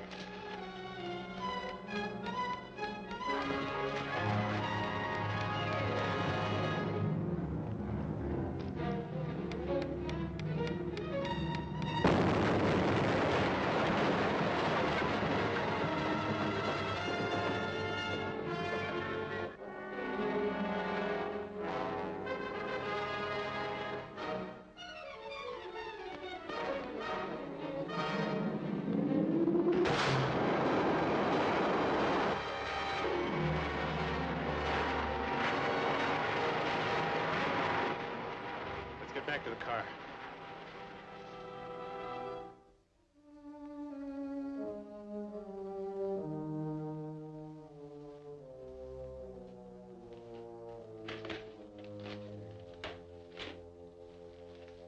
Jeff. Oh, you. You're Rocket Man.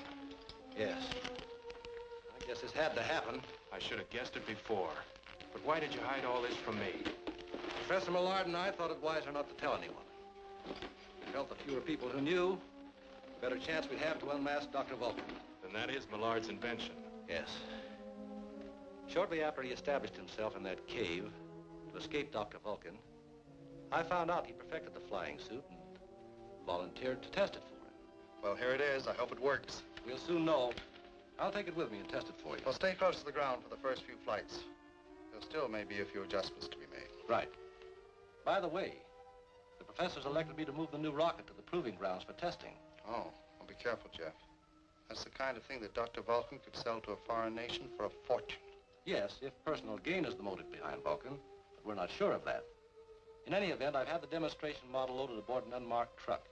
It's being kept under armed guard in a small warehouse in town. I feel sure Dr. Vulcan has no idea where it is. I hope you're right. I'll let you know about the tests. That warehouse was where Glenda and I were to meet you. Yes. I had everything set. Then somehow Dr. Vulcan learned of my plans.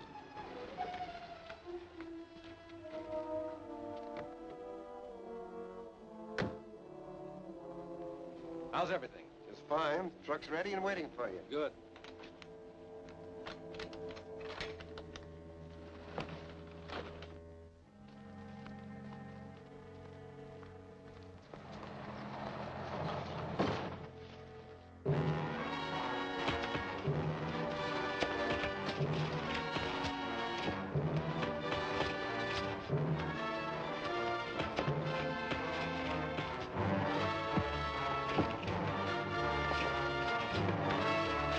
We'll take care of him. Get that truck.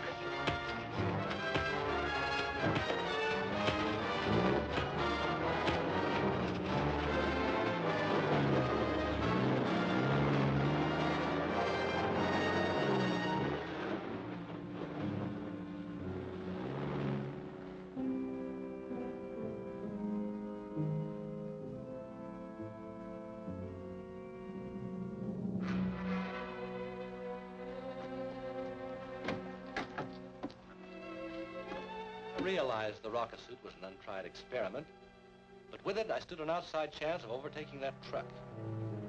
Glenda and I saw you flying away, but we had no idea who it was. Then what happened, Jeff? I actually spotted the truck from the air.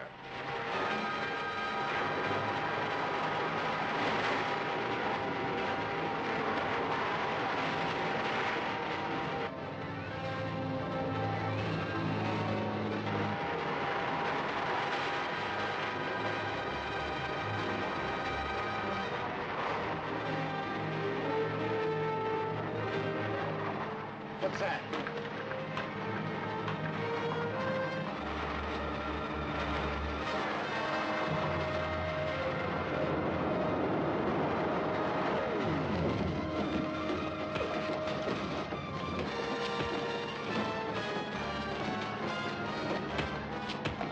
Hey, what's going on back there?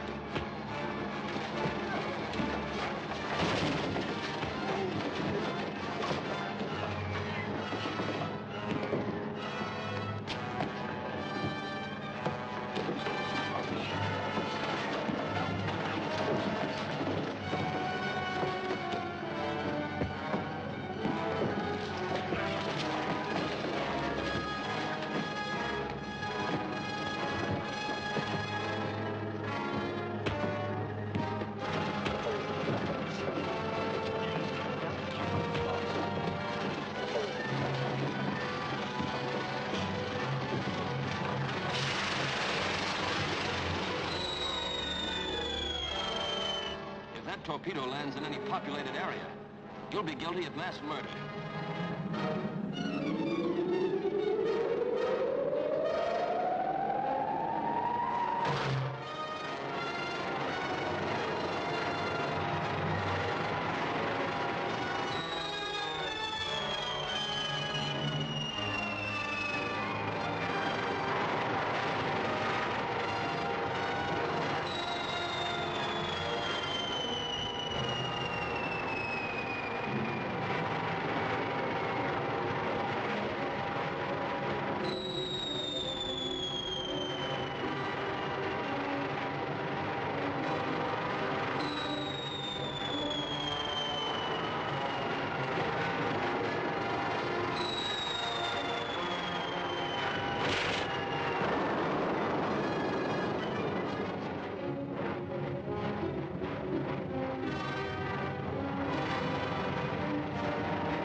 Explosion concussion was pure luck.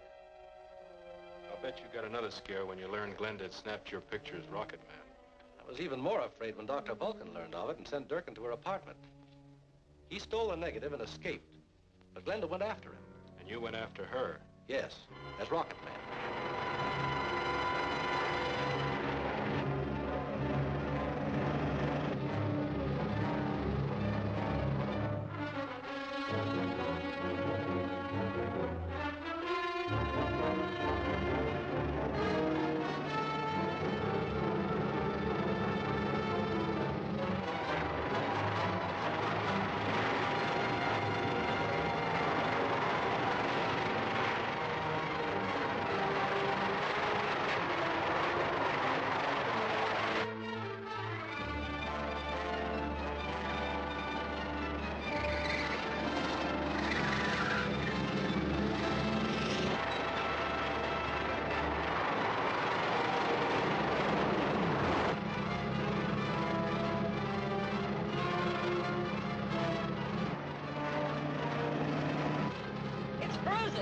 It won't turn. Jump!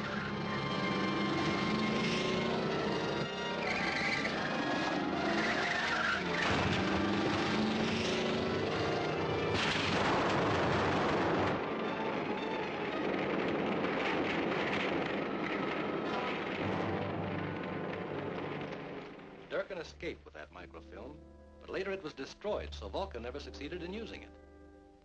It all adds up to the fact that someone who's been seated at our conference table is behind all this. Leaving us for the moment with a choice of either Bryant or Graffner. We'll nail one of them sooner or later. It better be sooner. With that decimator in Dr. Vulcan's hands, his power for evil is unlimited. Couldn't we trace the machine through its thromium rays? Not if Vulcan is smart enough to develop a device for screening the wave emanations. Looks like we're licked. It only looks like it. I'm conducting an investigation that should tell us very shortly which of the two men is Dr. Vulcan.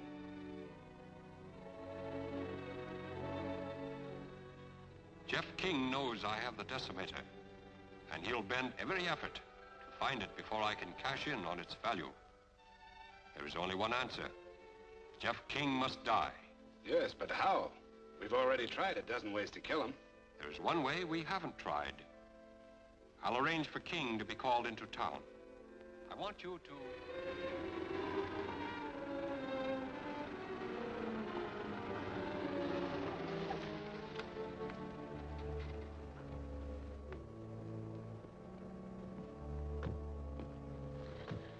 Hello, Jeff. Hello, Glenda.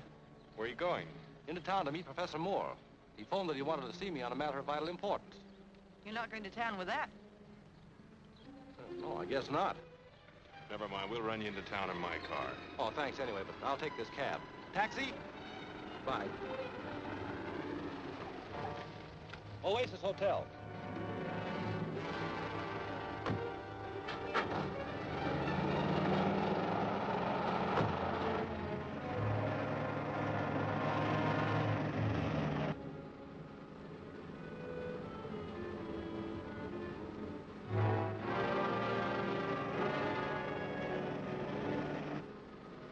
Don't waste your time, King. Those Those doors can be unlocked only from the outside. Like your late colleagues, you have finally been lured into a position from which there is no escape. I'm driving your cab by remote control, watching you take your last ride.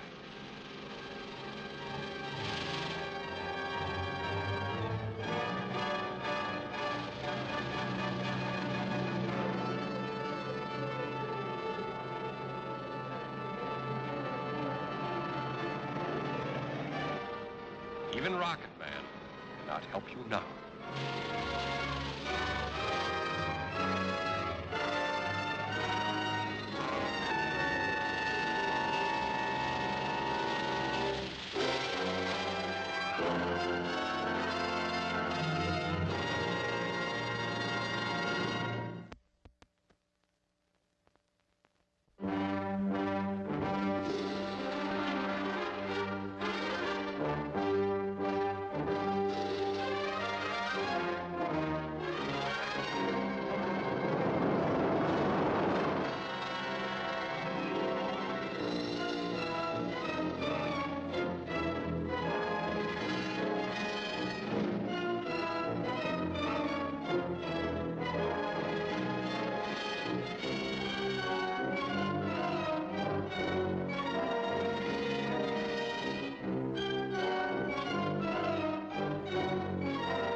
Oasis Hotel.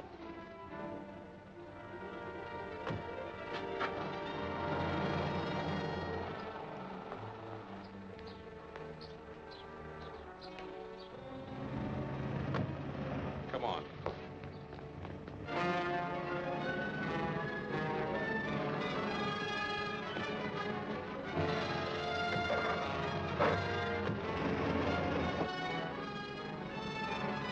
Don't waste your time, King.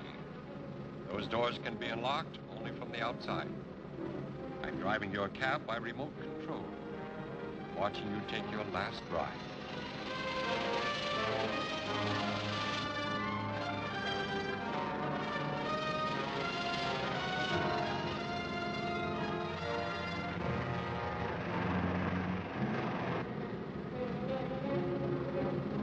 Drive alongside as close as you can.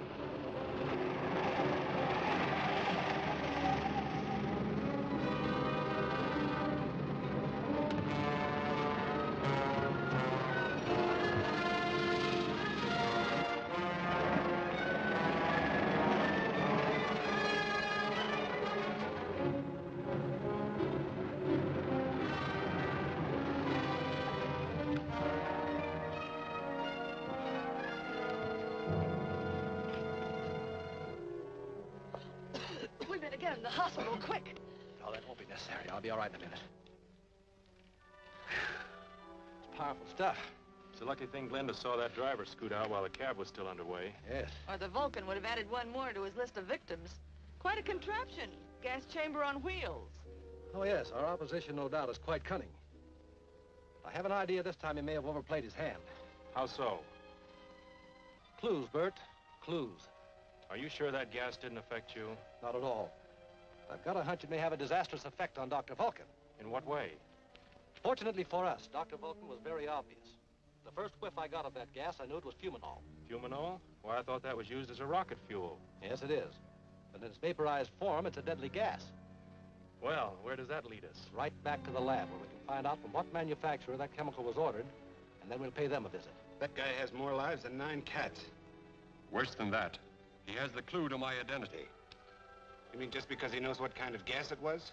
I made the mistake of putting through a personal order for the chemical used in the cab. Then you think you can trace that chemical to where it was manufactured? I've no doubt about it. And even though it is on the other side of town, you may still get there ahead of him and destroy the purchase record of Fumanol. Don't worry, he won't get anything that'll hurt us. Where is the place? It's the Hutter Chemical Company at 8th and Hill Streets. Okay. I've got it, Jeff. That's it, all right. Hutter Chemical Company, 8th and Hill. And if our luck carries, we'll know who Dr. Vulcan is very shortly. Right.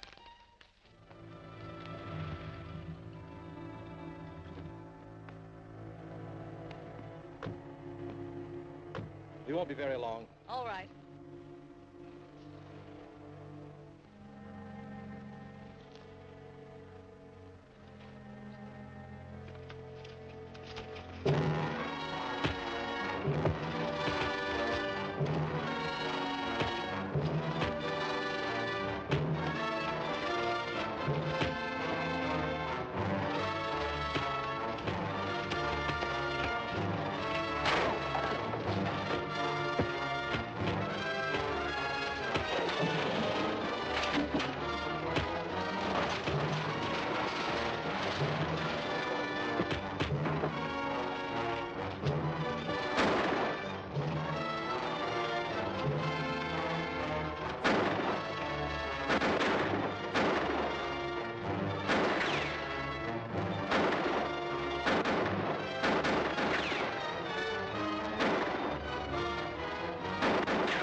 No sense risking our necks to get to my car. We'll use that truck. You drive, and I'll cover you from the back.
Vulcan? Durkin calling. Yes? I got those invoices away from Jeff King and destroyed them. Excellent, Durkin. Excellent. But I was also forced to take that Winslow character along. Bert Winslow? Yeah. Shall I dump him? No, no. He can be of great use to us. What for? Live bait for our friend King. We must get rid of him before we can use the decimator. What makes you think he'll fall for the bait? Just bring Winslow here. I'll guarantee that King will come too. Hello, Jeff. Hello, Glenda. Any news about Bert? Not a word. Don't you think we should notify the police? King speaking.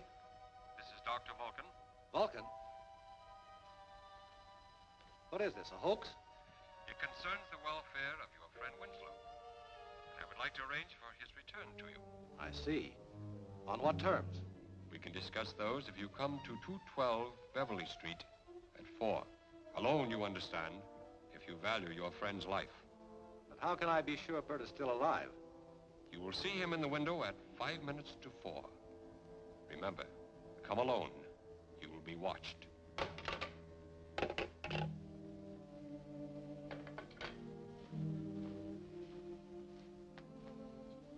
Bert's life, for whatever fantastic demand Vulcan can think up. How can you trust him to stick to any deal? He'd just as soon kill both of you. I don't trust him. The only thing I can do is try to outsmart him. How? By getting there ahead of the time set for the appointment. Be careful. I will.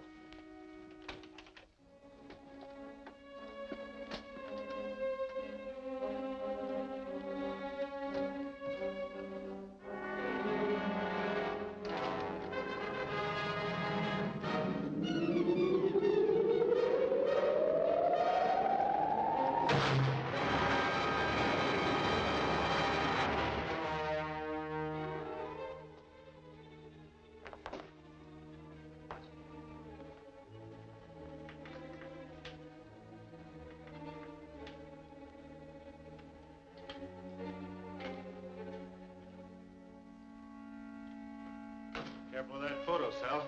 It's alive now. I don't like being around this electrical stuff very much. Neither will our visitor. Jeff King should get quite a shock when he walks through that door.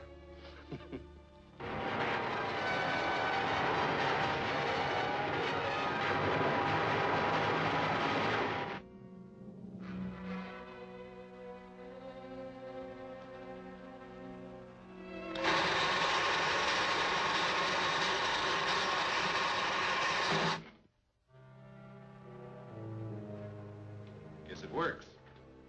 You can call Dr. Vulcan now.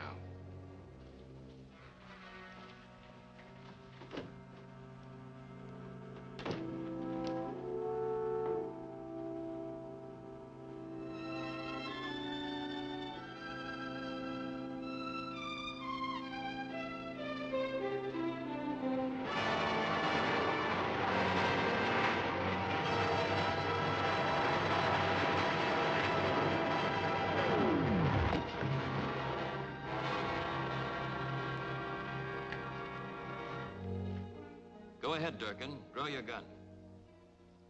Now throw it away. Sit down. We'll wait for Dr. Vulcan. Why wait? I'm right here.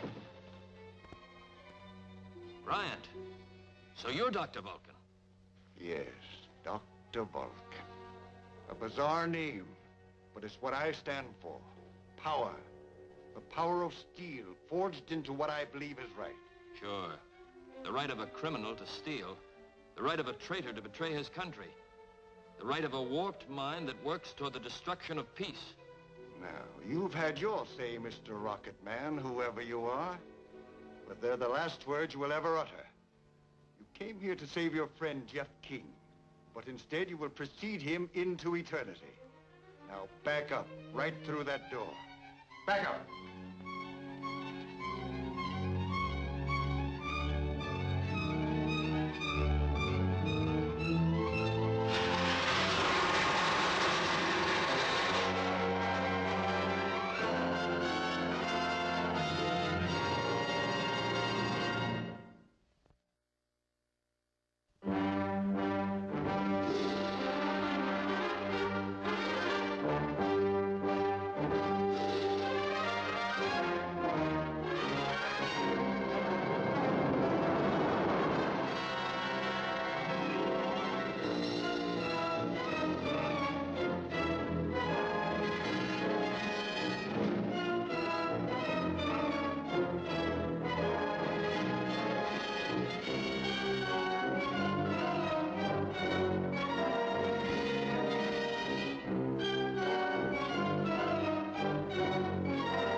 Bryant.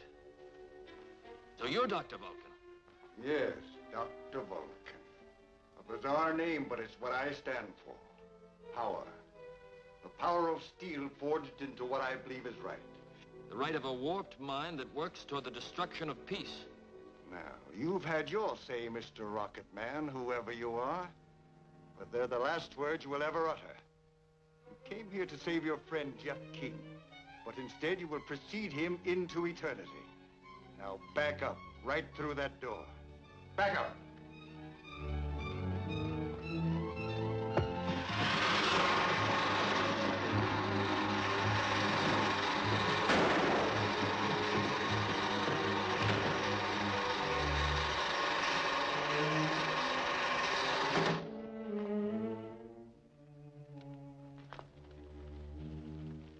Telephone a description of Bryant to the police and ask them to spread a dragnet. Meanwhile, we'd better search for Millard's decimator. Bryant's already shipped it. I heard him discussing some fantastic extortion plot involving the city of New York. That sounds like Vulcan, all right. Bert, look around for some clue as to what his plans might be. Right.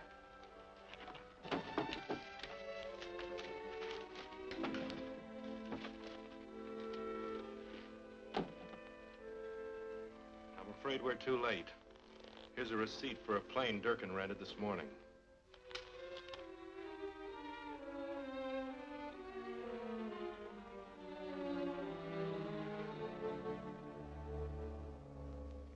All right. Thank you, Captain.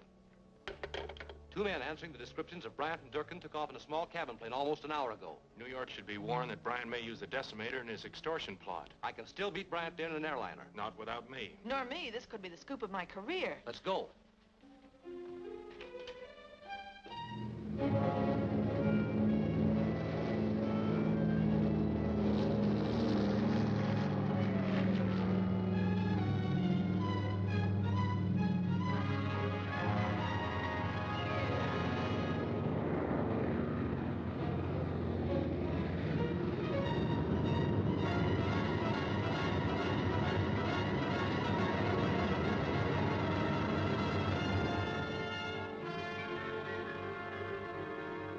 I have actually seen the sonic decimator begin to turn a mountain of stone into a sea of molten lava.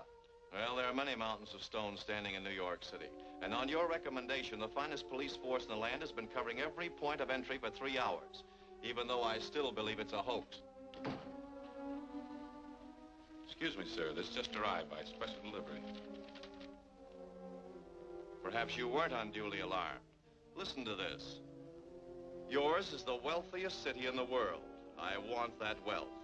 If you fail to meet my billion-dollar ransom demand by Wednesday at 2 p.m., I will destroy New York City.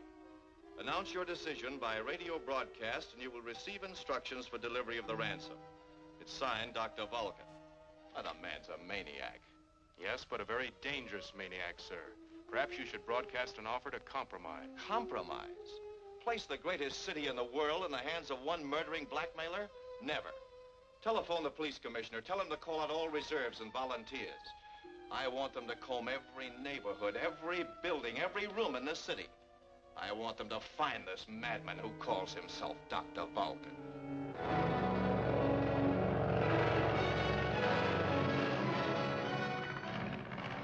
Jeff King probably has every cop in the country looking for us by now. They won't find us on Fisherman's Island.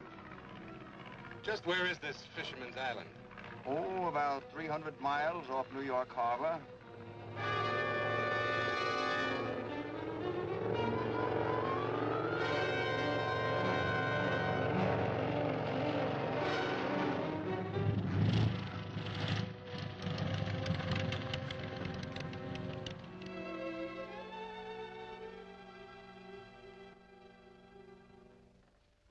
Still can't figure out how you're going to use the decimator.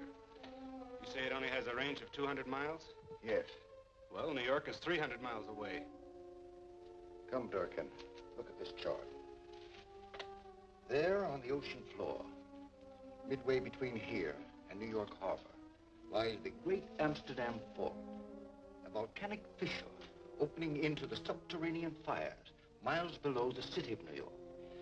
Now, erosion has sealed up this vent, but the decimator when trained upon it, will smash through and bring about the worst earthquake and tidal wave in the history of America. Unless my ransom demands are met by 2 o'clock today. Nearly half the city covered, not a single lead to Dr. Vulcan or the decimator. And it's almost 2 o'clock.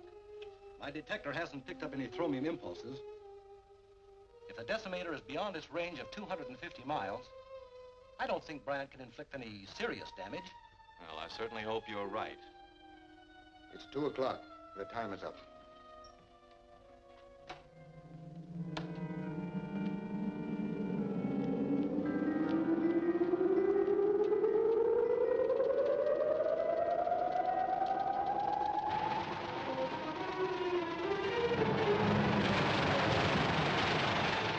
Yes?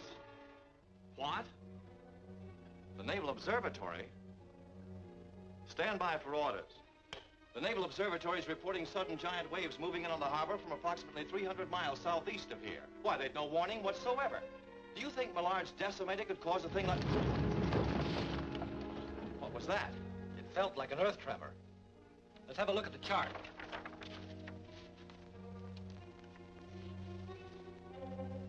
The Amsterdam Fault.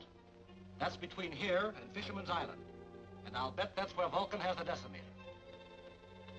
I advise you to order the evacuation of the city immediately and tell them to begin with the harbor district. All citizens, attention. New York City must be evacuated at once.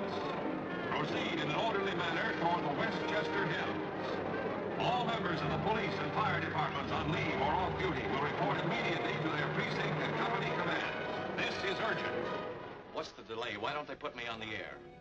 They're trying to clear a channel for you. Some of the relays have been disrupted. They've got to put me through. This appeal to Dr. Vulcan may be our last chance to save the city. The rocket suit's downstairs in my car. I'm going to fly to Fisherman's Island. And if Bryant is there, I'll try a little personal persuasion. It might work, Jeff. Nothing else will.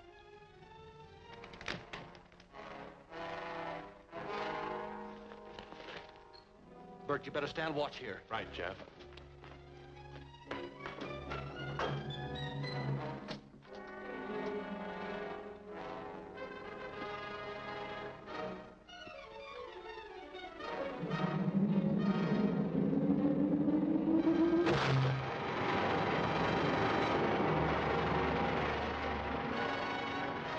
Stand by. You're on in 10 seconds.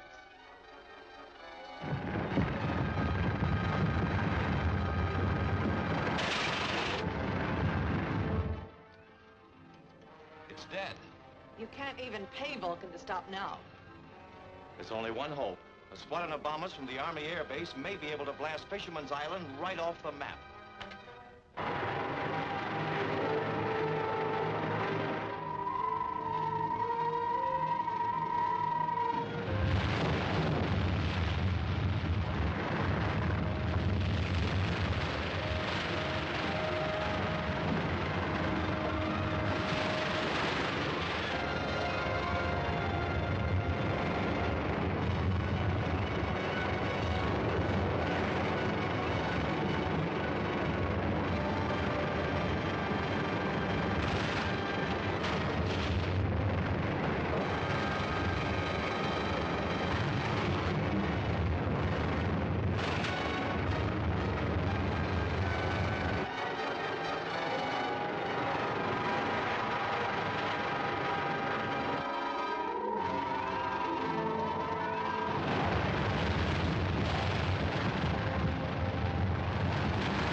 good thing I had the foresight to send those bombers to destroy the decimator. Well, what about Rocket Man? Doesn't he deserve some credit? What's that? He was just wondering if Rocket Man would remain with us now that Professor Bryant has paid for his crimes. Well, I certainly hope so. But what does that got to do with what I was talking about? Nothing. Nothing at all. Well, then, as I was saying, this fine administration will see New York City rebuilt into the greatest, the most wonderful, the finest city the world has ever known.